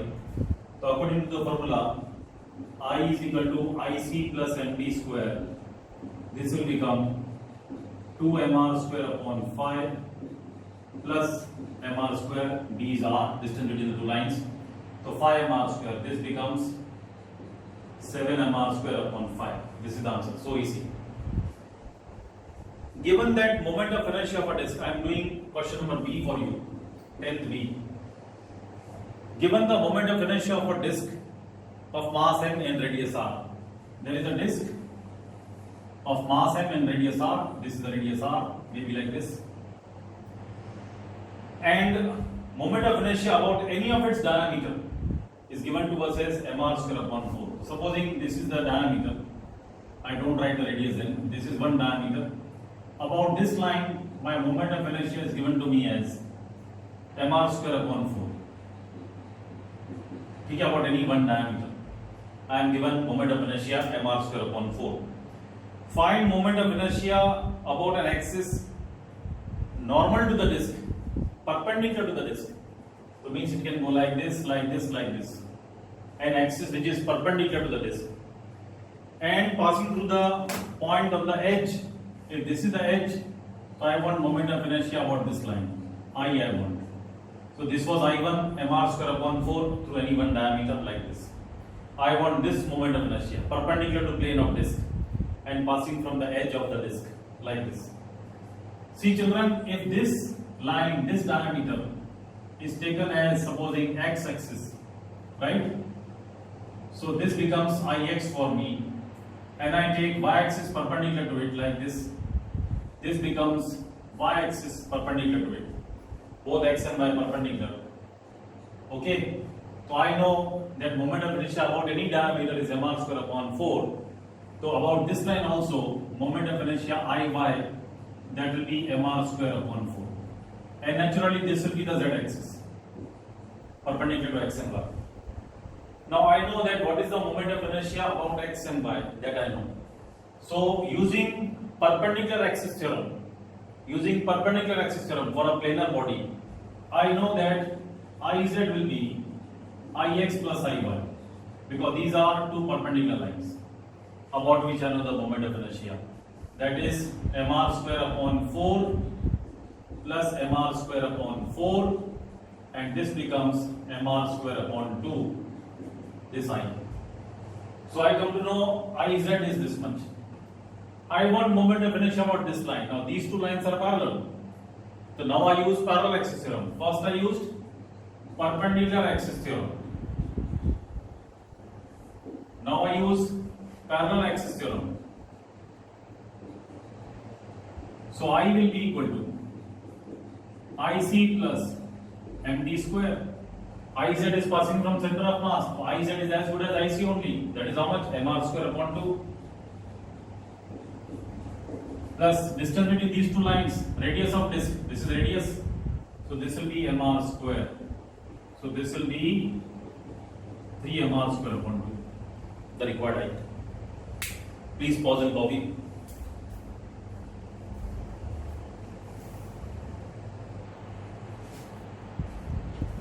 Okay, let us see the next one, children. Dekho. I am doing 11th question for you. Torques of equal magnitude are applied to a hollow cylinder and solid sphere. So one is a solid cylinder with a hollow cylinder with me. This is a hollow cylinder. Okay, and there is a sphere with me. They are initially at rest. So उनकी angular speed 0 and 0, though it is not said, but we can make out that torques are applied to them. That means they must be stationary initially, even though it is not given. Let us assume omega 0 is 0. Equal torques are applied, so torque and torque. What about their moment of inertia for hollow cylinder? It is mr square, and this will be 2 by 5 mr square, because it is said their masses are same and radius also same. So for cylinder it will become mr square, moment of inertia, and for solid sphere it will become 2 by 5 mr square, moment of inertia. It is told that they are having same mass and same radius. So moment of inertia I have written. The cylinder is free to rotate about its standard axis of symmetry, and the sphere about to rotate like this. So this is a sphere rotating about this symmetry, and cylinder axis of symmetry or the geometrical axis like this, it is rotating like this about this axis of symmetry. Okay. The cylinder is free to rotate about this axis and sphere to rotate about this axis. Which of the two will acquire greater angular speed after a given time? So time also, delta t is given same to them after applying torque. After time t, who will have greater angular speed, that we want to check. So equal torques are applied for same time. You want to know who will acquire greater angular speed, that you want to know. तो बेटा देखो ऐसा है कि torque we know it is equal to I alpha. Torque on cylinder is torque on solid sphere, and torque is I alpha. So therefore, IC alpha C will be IS alpha S. IC मतलब moment of inertia of cylinder, that is mr square alpha C, that is 2 mr square upon phi alpha S. mr square cancels out, so alpha C becomes 2 by phi alpha S. So alpha C upon alpha S is 2 by phi, and that is less than 1, 2 upon phi. Therefore, acceleration of cylinder will be less than acceleration of the sphere. Alpha is a take over here. The acceleration of cylinder, angular acceleration of cylinder will be less than angular acceleration of sphere. What is angular acceleration? Delta omega upon time. Delta omega over sphere upon time. See, time interval is same. So delta t gets cut out. Delta omega means change of angular velocity. Omega minus omega c for cylinder. Omega minus omega 0 for sphere. If we assume omega 0 as 0, therefore I was telling you, then omega c will be less than omega s. So sphere will take more angular speed and cylinder will take less angular speed. That is the point. This way you have to do it. Please pause and copy.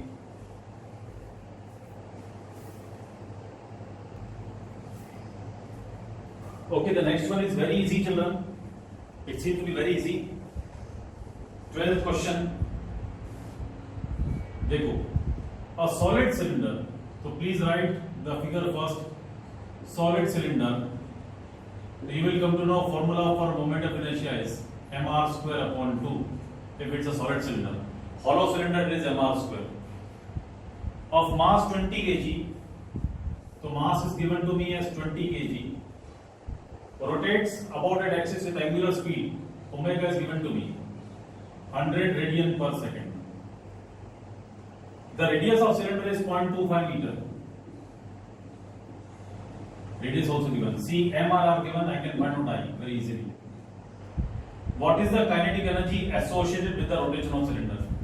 We know that kinetic energy becomes half I omega square, just like half mv square.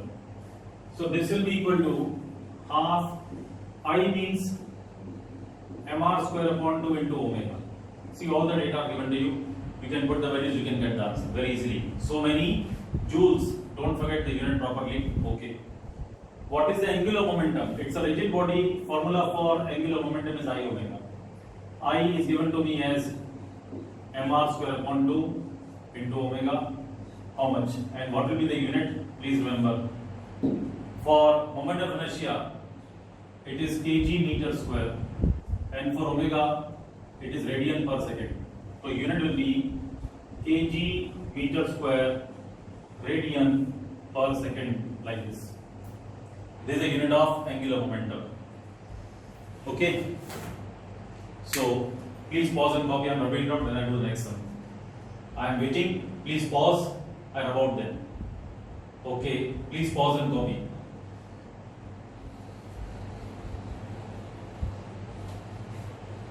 So you can put in the values and you can get them very easy. Next one is a very interesting one. देखो. 13th. A child stands at the center of turntable. Turntable मतलब जैसे एक disc गोल घूम रही हो, उसको हम turntable बोलते हैं. तो centre stands eight the centre, वो बिल्कुल बीच में खड़ा है, वो सर्कुलर डिस्क के ऊपर. With his two arms outstretched, तो ऐसे आर्म्स करके खड़ा हुआ है सेंटर के ऊपर, टेबल के ऊपर. Okay.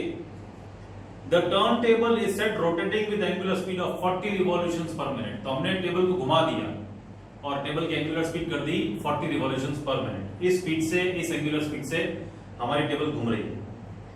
how much is the angular speed of the child if he folds his hand back and thereby reduces the moment of inertia to 2/5 times the initial value.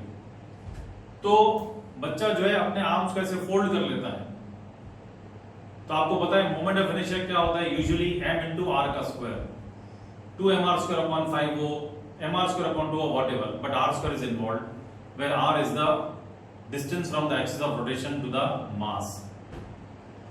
तो बच्चा बिल्कुल टर्न टेबल के बीच में खड़ा हुआ है. देखो ऐसे डायग्राम बनाता हूं आपके लिए. I am doing question number, this is 13th का A. I am doing question 13A for you. ये हमारी टर्न टेबल है, ये उसकी एक्सिस है and is moving with omega angular speed. और एक बच्चा यहां पे खड़ा हुआ है इस तरह से, लाइक दिस, और अपने आर्म से स्ट्रेच आउट करके खड़ा हुआ. This is axis of rotation eight which the child is standing. अगर बच्चा आर्म्स को फोल्ड कर लेगा तो ये जो मास है पूरा कहां पे आ जाएगा, centre of axis of rotation पर आ जाएगा.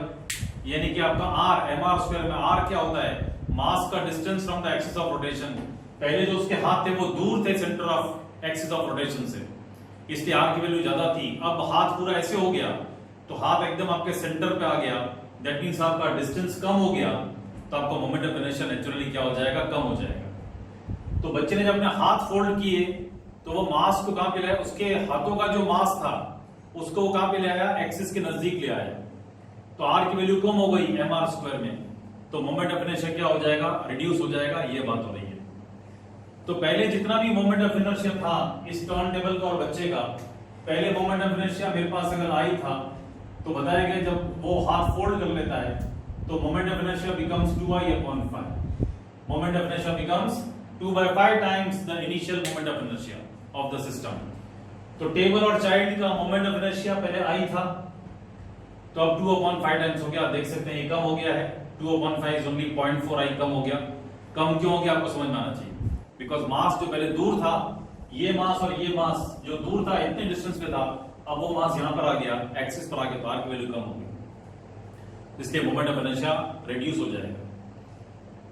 तो वो बोल रहा है कि पहले हमारे पास जो ओमेगा 1 था, पहले जो ओमेगा 1 था जिससे वो घूम रही थी, दैट वाज 40 rpm, रिवॉल्यूशंस पर मिनट. 40 है, कितना है, यस 40. तो अब जब मोमेंट ऑफ इनर्शिया कम हो जाएगा तो एंगुलर स्पीड क्या हो जाएगी, ऐसा पूछा जा रहा है.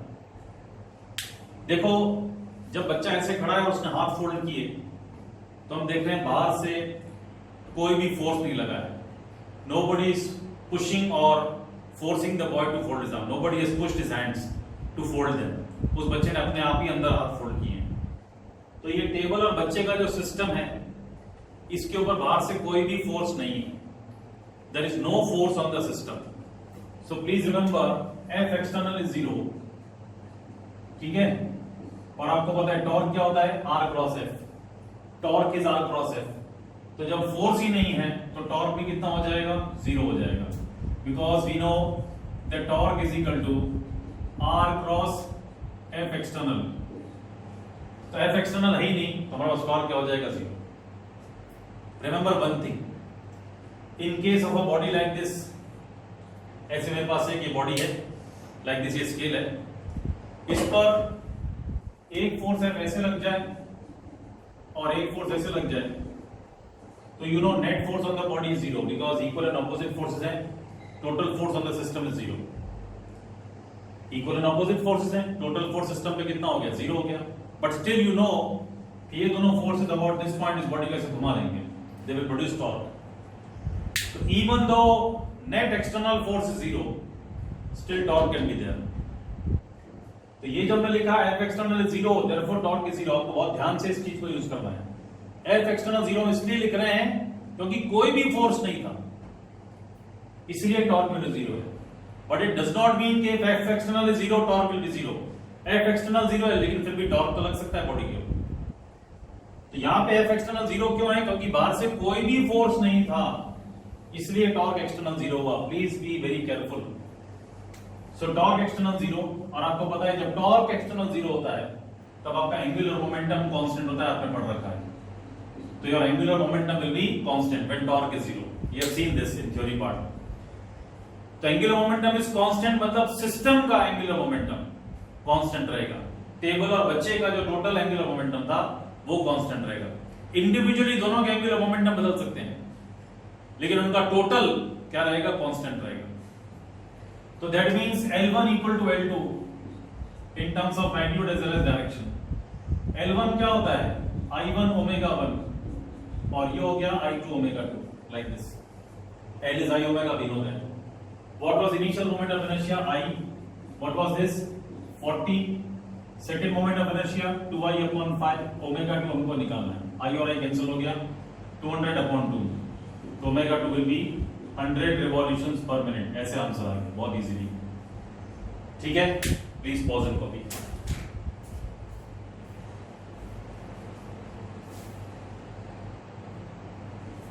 Okay, then there is B part of this question. See, show that the child's new kinetic energy of rotation is more than the initial kinetic energy of rotation. तो I am doing 13 का B। देखो मेरे पास I1 was I and I2 was 2I upon 5. Omega 1 was 40 revolutions per minute and omega 2 we found out as 100 revolutions per minute. So 40 RPM means 40 revolutions per minute. One revolution means 2 pi radian and per minute means 60, so radian per second. So this becomes 2 by 3, so this becomes 4 pi upon 3 radian per second. This is omega 1 in proper units, and omega 2 100 RPM, that means 100 into 2 pi radian, revolution converted to radian per minute means 60 second. So 1010 gone, 2 ones are 2 threes are, so I have got 10 pi by 3 radian per second. This is omega 2 for me, this is omega 1 for me. Initial kinetic energy, that was half I1 omega 1 square, that is half I, omega 1 is 4 pi upon 3 square. So this will become half into I, 10 pi square upon 9. If we take pi square as 10, so 100 I upon 18. This is initial kinetic energy, and if you want to reduce this, you can write as Ki equal to 2 second कर लिया तो 50 I upon 9 joules. This is initial kinetic energy. What is the final kinetic energy? Half I2 omega 2 square. I2 that was 2I upon 5. Omega 2 was 10 pi by 3 square. So this is 1 upon 2, 2I upon 5. 100 pi square upon 9. If we take pi square as 10, so this becomes 2I into 100 into 100 upon 2 into 5 into 9. Pi square is 10, sorry, not 100. Pi square is 10. Here also I was watching out. देखो 110 and 110 gone. So this becomes 200 I upon 9. So this is 50 I upon 9 and that is 200 I upon 9. That means final kinetic energy is more than initial kinetic energy. And if kinetic energy is increased, somebody must have done work, because we know that work done is equal to delta K. So here, who has done the work to increase the kinetic energy? The boy has done the work in folding his arms. Whatever work the boy has done in folding his arms, that work has got converted to increase of kinetic energy. Like this you have to think. So the child has done work using his body energy, the chemical energy inside his body, in his muscles, to do work, and that work has contributed to increase of kinetic energy. Please pause and copy.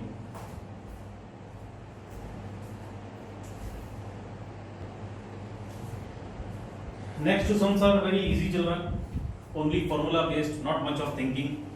See question 14. I am doing question 14 for you.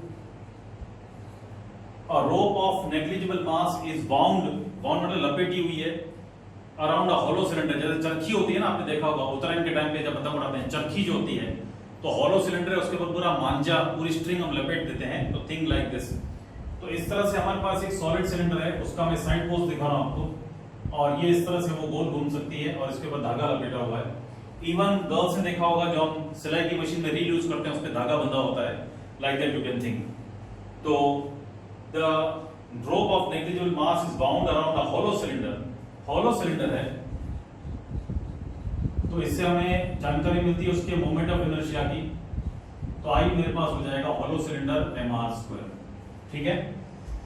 सो उसका मास 3 kg है और उसका radius 30 centimetre है, यानी कि 0.3 metre, ऐसा ही लिख लिया। What is the angular acceleration of the cylinder? Angular acceleration कितना होगा if the rope is pulled with the force of 30 Newton. ऐसे हमने धागे को खींचा, फोर्स लगाया 30 Newton. The wheel, the cylinder will rotate about this point, ऐसे गोल घूमेगा अबाउट दिस पॉइंट। ये मेरा रेफरेंस पॉइंट और ये point of application of force. तो ये मेरे पास आपका रेडियस वेक्टर हो जाएगा जिस वैल्यू r है। आप देख सकते हैं r और f के बीच में एंगल 90 है। This p is the point of application of force, ऐसे खींच रहे हैं तो फोर्स और रेडियस वेक्टर के बीच में एंगल 90 है। ओके, तो फोर्स हमें दिया हुआ है 30 न्यूटन। अल्फा कितना होगा? देखो हमको पता है tau is equal to I alpha, yes, और टॉर्क होता है r क्रॉस f। तो r क्रॉस f का magnitude that will be I alpha. अब इसका magnitude r f sin theta that is i into alpha. r मतलब मैंने आपको बताया ये डिस्टेंस, पॉइंट ऑफ एप्लीकेशन का distance from the reference point. तो ये मेरे पास OP हो गया, यानी कि r। फोर्स कितना आपके पास? F sin 90, एंगल 90 दोनों के बीच में आप देख सकते हैं, that is equal to I alpha. Now let us put the values. r की वैल्यू दी हुई है 0.3, F दिया हुआ है 30 into 1, moment of inertia mr² मतलब 3 into 0.3 का स्क्वायर into अल्फा। तो यहां से मुझे अल्फा पता चलेगा, सो मेनी रेडियन पर सेकेंड स्क्वायर। लीनियर एक्सीलरेशन ए निकालना है आपको, लीनियर एक्सीलरेशन। तो आपको पता है ए होता है r अल्फा, तो r इंटू अल्फा करेंगे तो कितना आएगा? मीटर पर सेकेंड स्क्वायर लीनियर एक्सीलरेशन। तो a equal to r alpha, we know that, r alpha को मल्टीप्लाई कर लिया और a की यूनिट मीटर पर सेकेंड स्क्वायर। बहुत इजी है, केवल फार्मूला एप्लीकेशन था। I am doing next one also for you. 15 देखो, to maintain a rotor, that is a rotor, a body rotating at a uniform angular speed. तो हमको uniform angular speed maintain करनी है 200 radian पर second की। An engine needs to transmit a torque of 180 newton metre. इतना torque लगाना पड़ता है 180 न्यूटन मीटर का to get this much angular speed. What is the power required by the engine? देखो बेटा, पावर कितना सप्लाई कर रहा है? जिस तरह से पावर होता है F इंटू V, उसी तरह से tau into omega. Force with the torque, T के बदले ओमेगा, मल्टीप्लाई कर लीजिए वॉट, ये कितना आएगा? सो इजी, खाली फोर्स इंटू वेलोसिटी यानी कि टॉर्क इंटू ओमेगा करना है, we get the power, rotational power. Please pause and copy.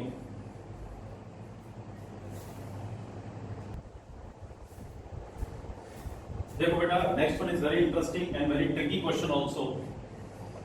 देखो 16th one, please try to understand.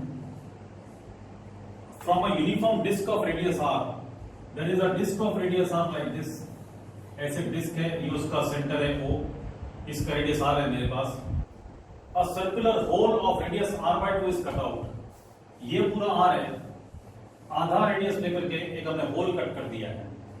Whole कहां कट किया है वो को सोचना पड़ेगा। r/2 हम कहीं भी कट कर सकते हैं, लेकिन उस होल का अगर हमें सेंटर पता होगा तो हम जजमेंट ले पाएंगे होल हमने कहां पे कट किया है। हमको बताया गया है the centre of hole is at r/2 from centre of original disc. ये सेंटर ऑफ ओरिजिनल डिस्क है, ये पूरा डिस्टेंस r है मेरे पास, radius of original disc. Centre of original disc से r/2 के डिस्टेंस पे उसका सेंटर है o' का। होल का सेंटर r/2 डिस्टेंस पर है फ्रॉम द ओरिजिनल डिस्क। तो ये डिस्टेंस r/2 और हमारे होल का रेडियस भी r/2 है, r/2। तो ये जो होल है वो ऐसे बनेगा, like this you have to think. ये होल ऐसे बनेगा, है ना, r/2 रेडियस लेकर के, क्योंकि उसका सेंटर ओरिजिनल सेंटर से r/2 पर है। ये r/2 हुआ, ये तुमको बताया गया। होल का सेंटर ओरिजिनल सेंटर से r/2 के डिस्टेंस पे, ये पूरा r है मेरे पास, तो ये बाकी कितना बचेगा r/2, तो ये भी r/2, ये भी r/2, तो o डैश को r/2 रेडियस लेकर के हमने ऐसा होल कट कर दिया, ये बात हुई। तो देखो हमने ये डिस्क जो थी उसमें से इस तरह से मास निकाल दिया, तो ये लाइटर हो गया, ये हैवियर हो गया। तो आपको पता है कि आपका जो सेंटर ऑफ मास है, सपोजिंग एक्स एक्सिस है, पहले सेंटर ऑफ मास बिल्कुल बीच में होगा, ज्योमेट्रिकल सेंटर पे होगा। अब क्योंकि राइट साइड हल्का हो गया तो हमारा सेंटर ऑफ मास इस तरफ शिफ्ट हो जाएगा। तो हमको पूछ रहे हैं जो रिमेनिंग डिस्क होगी उसका सेंटर ऑफ मास कहां पे होगा।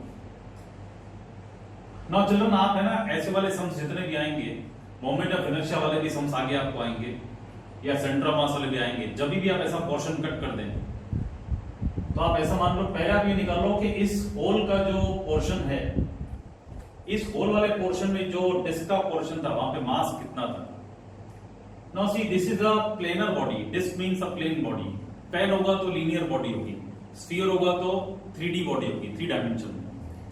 तो जब 1 डायमेंशन में बॉडी होगी तो mass will be distributed proportional to length, जितनी ज्यादा लेंथ उतना ज्यादा मास। 2D बॉडी में, 2 डायमेंशनल बॉडी में, प्लेनर बॉडी में mass will be proportional to area, जितना ज्यादा एरिया उतना ज्यादा मास।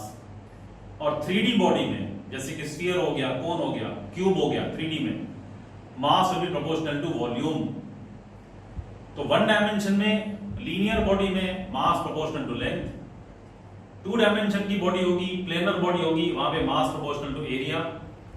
3D बॉडी होगी स्फीयर जैसी, तो उसमें मास प्रोपोर्शनल टू वॉल्यूम, यहां पे mass will be proportional to area. पहले डिस्क का रेडियस r था और मास m था, तो देखिए एरिया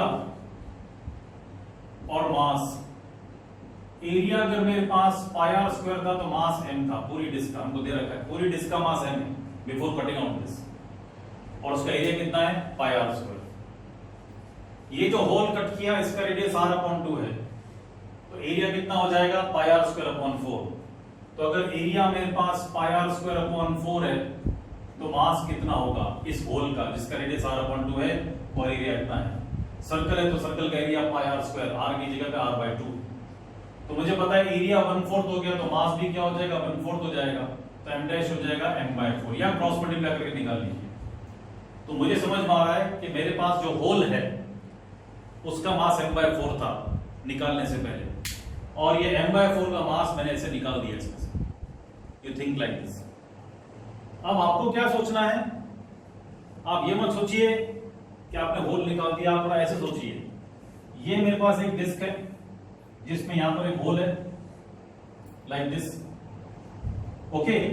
तो ये मेरे पास होल वाली डिस्क हो गई।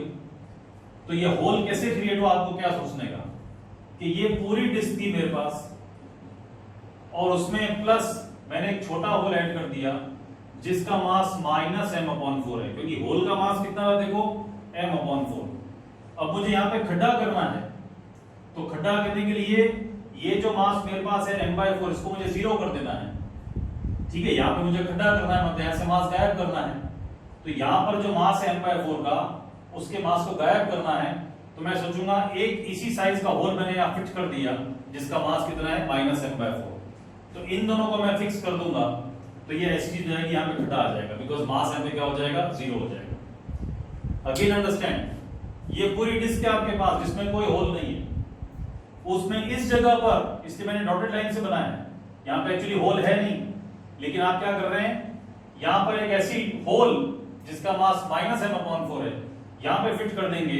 ये जो पोर्शन है उसका मास पहले से m/4 है, ये -m/4 आएगा, तो टोटल मास क्या हो जाएगा 0, मतलब ये चीज बन जाएगी, यहां पे 0 मास हो जाएगा। ऐसे मैं आपको समझा रहा हूं। तो you have to think like this कि जब आपको खड्डा करना है, ये चीज बनानी है, तो आपको उल्टा सोचना है। आपने क्या किया, पूरी डिस्क थी, उसमें एक नेगेटिव मास वाली चीज ऐड कर दी। Now you may think sir negative mass कैसे होता है, नहीं होता है, but theoretically we can do like this to tackle the sum. ये एक टेक्निक है ऑफ नेगेटिव मास। तो जहां पे होल का मास m/4 था, वहां पर आपने एक दूसरा डिस्क जिसका मास -m/4 है यहां पे फिट कर दिया, m/4 -m/4 कितना हो जाएगा 0, मतलब ये चीज बन जाएगी, यहां पे 0 मास हो जाएगा, इसका मास m/4, इसका -m/4, टोटल होके 0 हो गया। तो यू थिंक लाइक दिस कि आपके पास ये जो रिजल्टेंट है इसका सेंटर मास आपको निकालना है। This is made up of two things. One, the entire disk plus one hole with how much mass? minus m/4. ऐसा हम सोचेंगे. तो इसको हमने यहां पे फिट कर दिया, ऐसा हम सोचेंगे. तो अब मेरे पास ये फुल डिस्क है जिसके पास पूरा मास m है. अभी यहां मिटा देता हूं, आपको समझ में आएगा कि ये पूरी डिस्क है, उसका मास m है और यहां पे कॉन्सेंट्रेटेड है. ये वाली जो डिस्क है, चलो मास नीचे, यहां पे मास m है, ये माइनस m/4 है. इसका सेंटर यहां पे और इसका सेंटर यहां पे. इसका सेंटर यहां पर है बिल्कुल बीच में. उसका एक्स कोऑर्डिनेट कितना होगा? 0. Now see all the centres will on one line only. तो मैं x y z में से खाली x की बात करूंगा बिकॉज सारे सेंटर से एक ही लाइन पे आ रहे हैं जहां पे मास फोकस्ड है.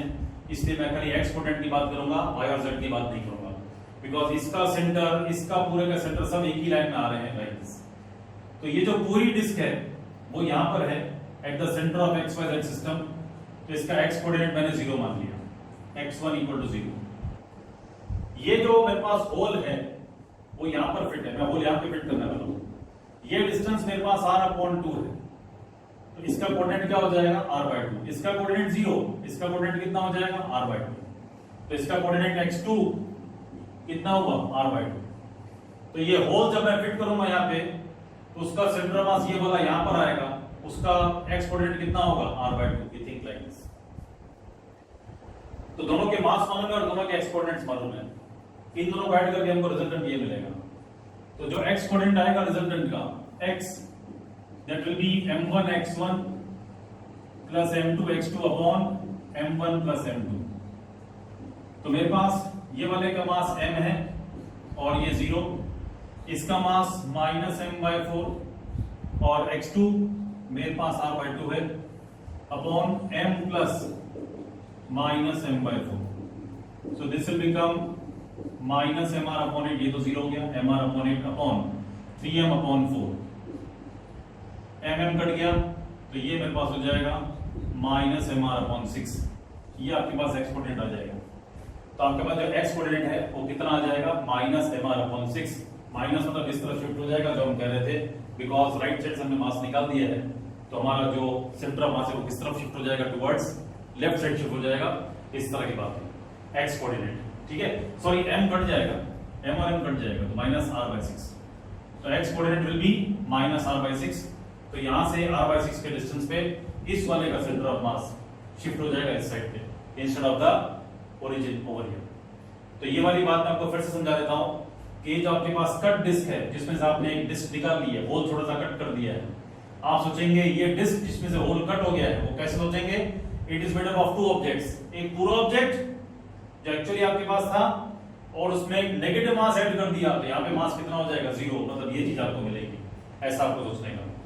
तो जहां पे होल है वहां पर आपने नेगेटिव मास वाली चीज ऐड कर दी है, ऐसा आप सोच के काम करेंगे. ठीक है, प्लीज पॉज एंड कॉपी.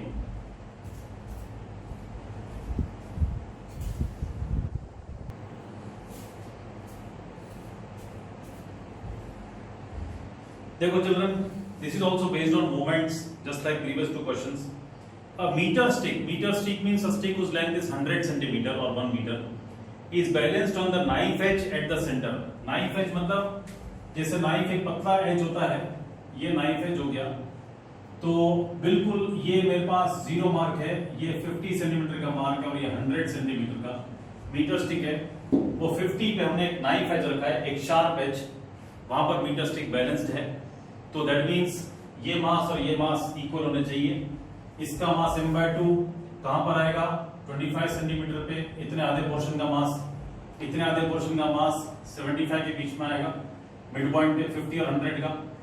तो इतने पोर्शन का मास m/2, इतने पोर्शन का mass m/2, they will be at the centre of mass at the mid point. इन दोनों का मिड पॉइंट 75 पे, इस पोर्शन का मिड पॉइंट 25 पे. यहां पे m/2 मास एक्ट करेगा और यहाँ पे m/2 मास ऐड करेगा लाइक दिस. तो m/2 मास, आधे आधे पोर्शंस के मास m/2 they will be acting at the respective mid points.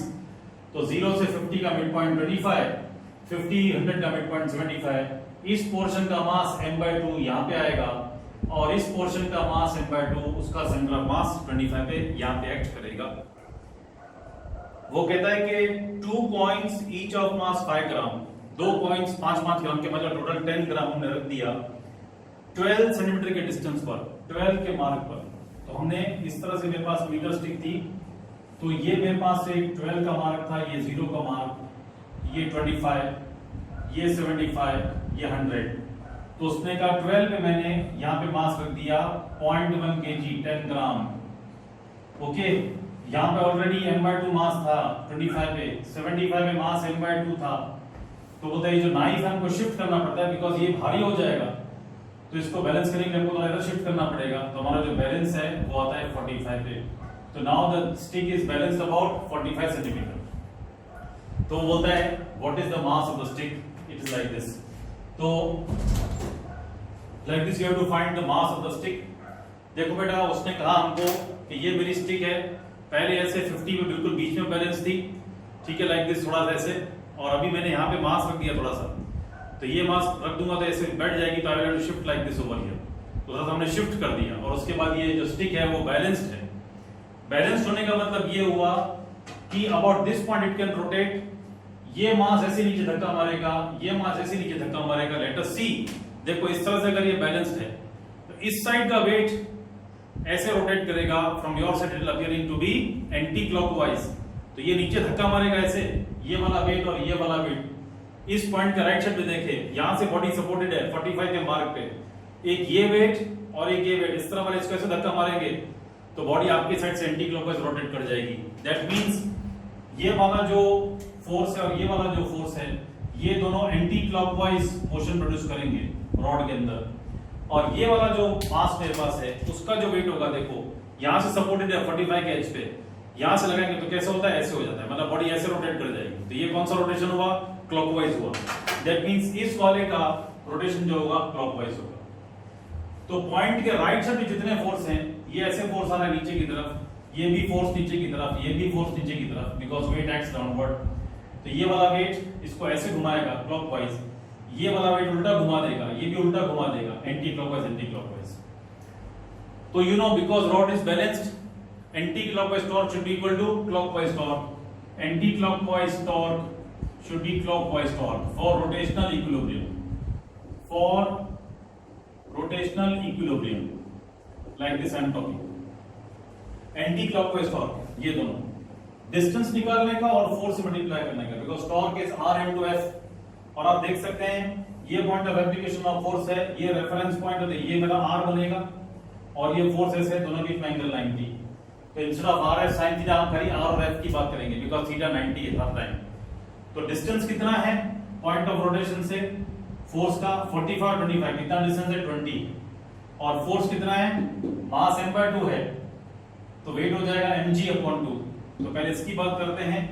मेरे पास डिस्टेंस हो गया 20 सेंटीमीटर है, तो अपन 100 कर लेते हैं, और फोर्स mg/2 प्लस एक ये भी है मेरे पास, ये 12 के डिस्टेंस पर है, इसका डिस्टेंस कितना हो जाएगा, 45 और 12 के बीच में डिस्टेंस कितना होगा, 33।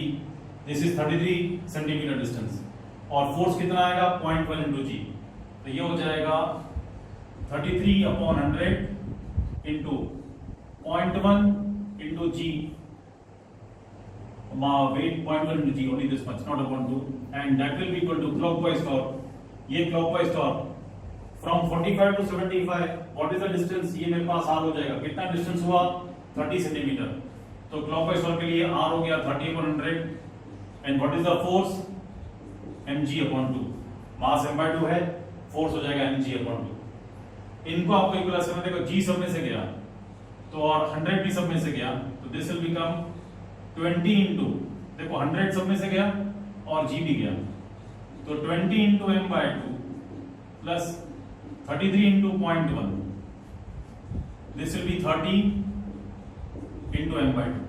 100 और g छोड़ दिया सब में से, इसको सॉल्व करके आपको m मिलेगा, और बहुत इजी है, कर लीजिए। 10m है और ये 15m है, तो 33 into 1/10, 10m और ये 15m, तो ये कितना हो जाएगा 5m।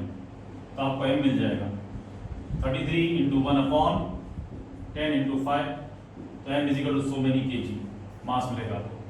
ठीक है, आपको समझना है, इस तरह से मार्किंग करके आपको डिस्टेंस निकालने पड़ेंगे, डिफरेंस लेकर के, और फोर्स से मल्टीप्लाई करिए, r into force will give you torque, anticlockwise torque equal to clockwise torque. और एंटी क्लॉकवाइज टॉर्क और क्लॉकवाइज टॉर्क समझने के लिए मैं तो समझा रहा हूं, आप भी ऐसे स्केल पकड़ के आप करके देखिए कि फोर्स से क्लॉकवाइज घूम रहा है एंटी क्लॉकवाइज, तब आपको समझ में आएगा। ठीक है, please pause and copy.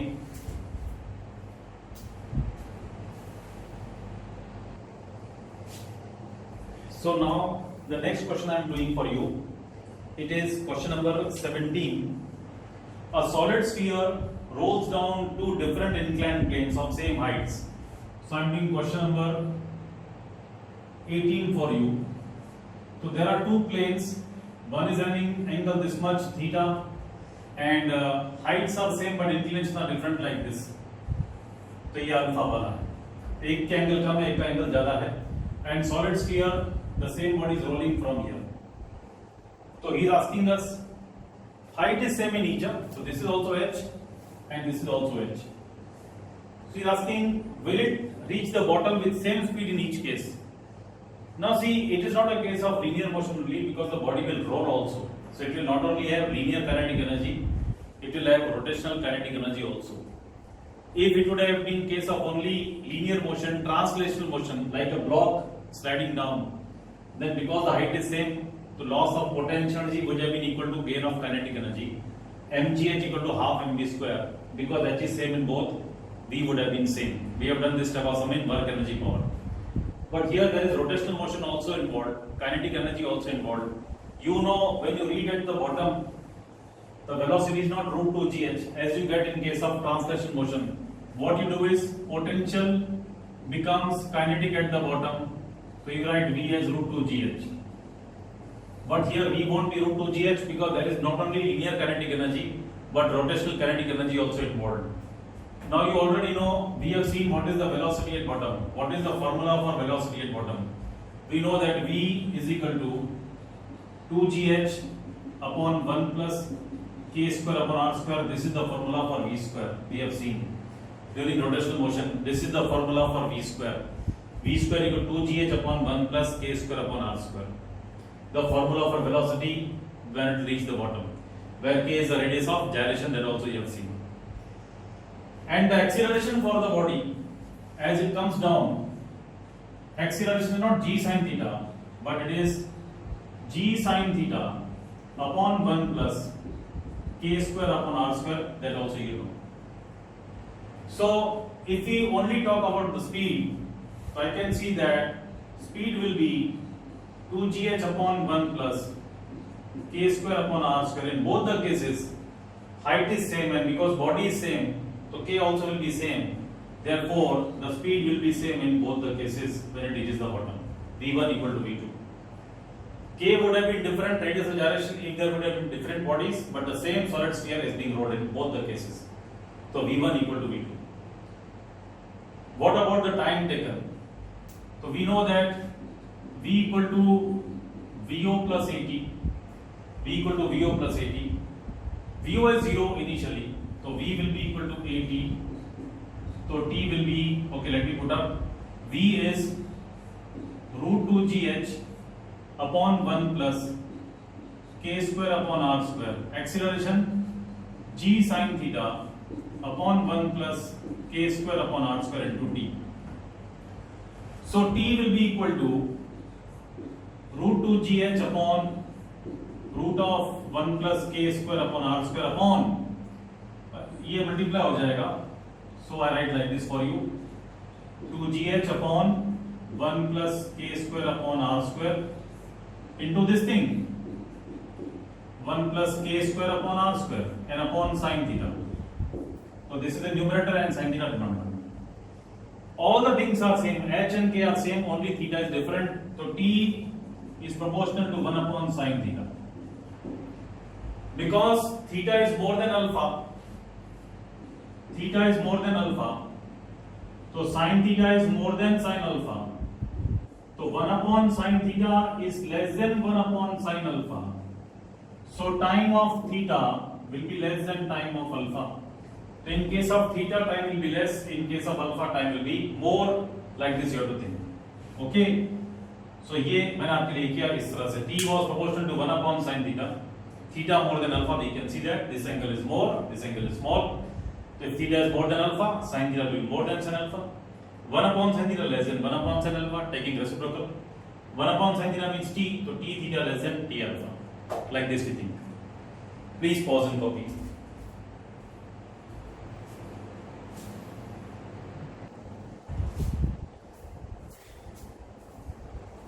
Now we are having question number 19, children. It's very easy. It's very easy. देखो, a hoop means a ring. Hoop means a ring. A ring of radius. So a ring is given to me. ठीक है, like this.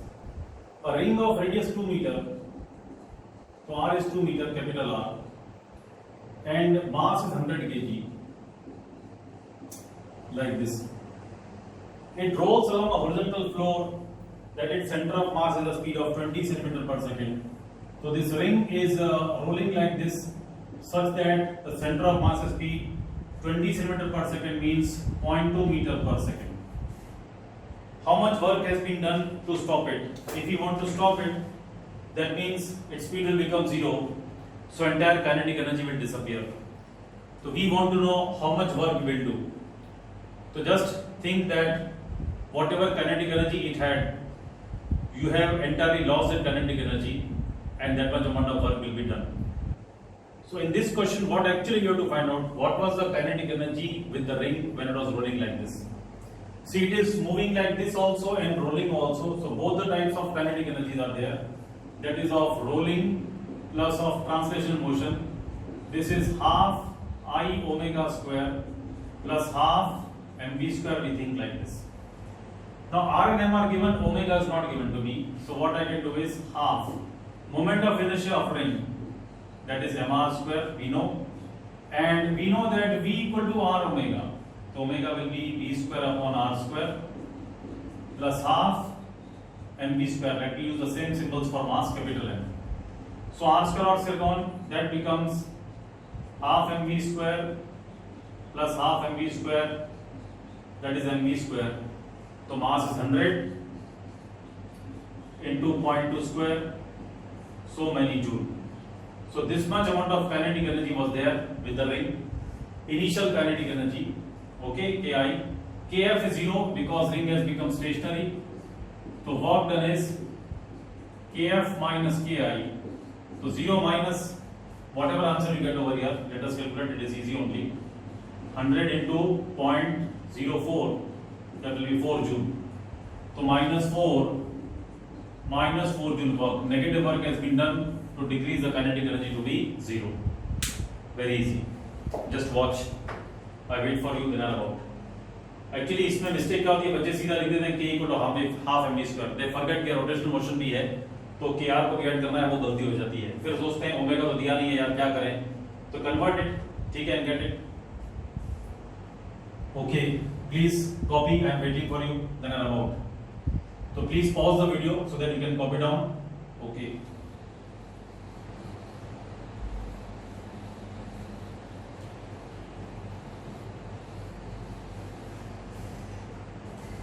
Now see, question number 21. A solid cylinder rolls up an inclined plane of inclination 30 degree. So I am doing question number 21 for you. ये एक inclined plane है, like this of 30 degree. हमने एक cylinder को ऐसे role करके छोड़ दिया, ऐसे रोल करके ऊपर जाता है और यहाँ पे जाके रुक जाता है. तो यहाँ पर उसके पास कुछ स्पीड है और यहाँ पहुंच के स्पीड कितनी हो गई? 0 हो गई. तो सॉलिड सिलेंडर है, तो let us write solid cylinder. तो moment of inertia mr square upon 2 and that is mk square. तो r square upon 2 will be k square. तो radius of gyration will be r upon root 2. ये बात हो गई, ठीक है. anyway let us see. तो वो रोल अप कर रहा है 30 डिग्री प्लेन से. At the bottom of the inclined plane, the center of mass has speed 5 meter per second. तो यहाँ पे उसके पास स्पीड 5 मीटर पर सेकेंड है और ऊपर जाकर रुक गया. तो कितना ऊपर गया, ये डिस्टेंस कितना ट्रेवल किया और कितने टाइम में वापस आएगा नीचे, वो हमको बताना है. देखो आप क्या करो, इस सम को उल्टा मान लो. इंस्टेड ऑफ थिंकिंग ऊपर रोल करके ऐसे गया, यू थिंक आपने ऊपर 0 स्पीड से फेंका और यहाँ पहुंच गया speed 5, it is one and the same thing. तो आप ऐसे सोच लीजिए कि आपके पास सिचुएशन ऐसे थी, ठीक है, ये आपके प्लेन की हाइट थी, यहां पहुंच के उसकी स्पीड ऐसे हो गई 5 मीटर पर सेकेंड, नीचे आया तो ठीक है, और यहां पर उसके पास स्पीड 0 थी। तो ये ए पॉइंट था, ये बी पॉइंट था, ये बी पॉइंट, आपने इसको ए पॉइंट मान लिया, यहां तक कर लिया, ये प्लेन को काट दिया इतना, तो आपके पास ये चीज आ गई, ये एच हाइट हो गई, और ये डी डिस्टेंस जो उसने कवर किया, यहां से यहां तक या यहां से यहां तक, one in the same thing. तो अब ये 0 स्पीड से रोल करके नीचे आ रहा है, डिस्प्लेसमेंट डी कवर कर रहा है, हमको डी निकालना है और टाइम बताना है। देखो एक इक्वेशन होती है v square minus vo square equal to 2ad।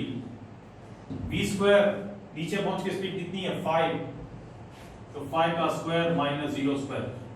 Acceleration कितना होता है भाई when rolling down, it is not g sin theta, it is g sin theta upon 1 plus k square upon r square into d।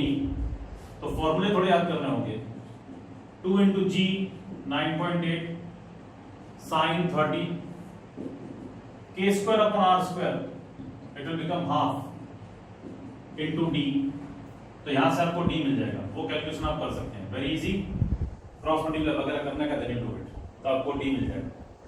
फिर दूसरा होता है time निकालना है, तो v equal to vo plus at, तो v is equal to 0 plus acceleration into t, तो v will become acceleration is g sin theta upon 1 plus k square upon r square into t। v की value 5 है, g 9.8 sin 30 degree, k square upon r square that will be half into time। तो यहाँ से आपको time मिलेगा, कितने time में वो नीचे पहुंचेगा।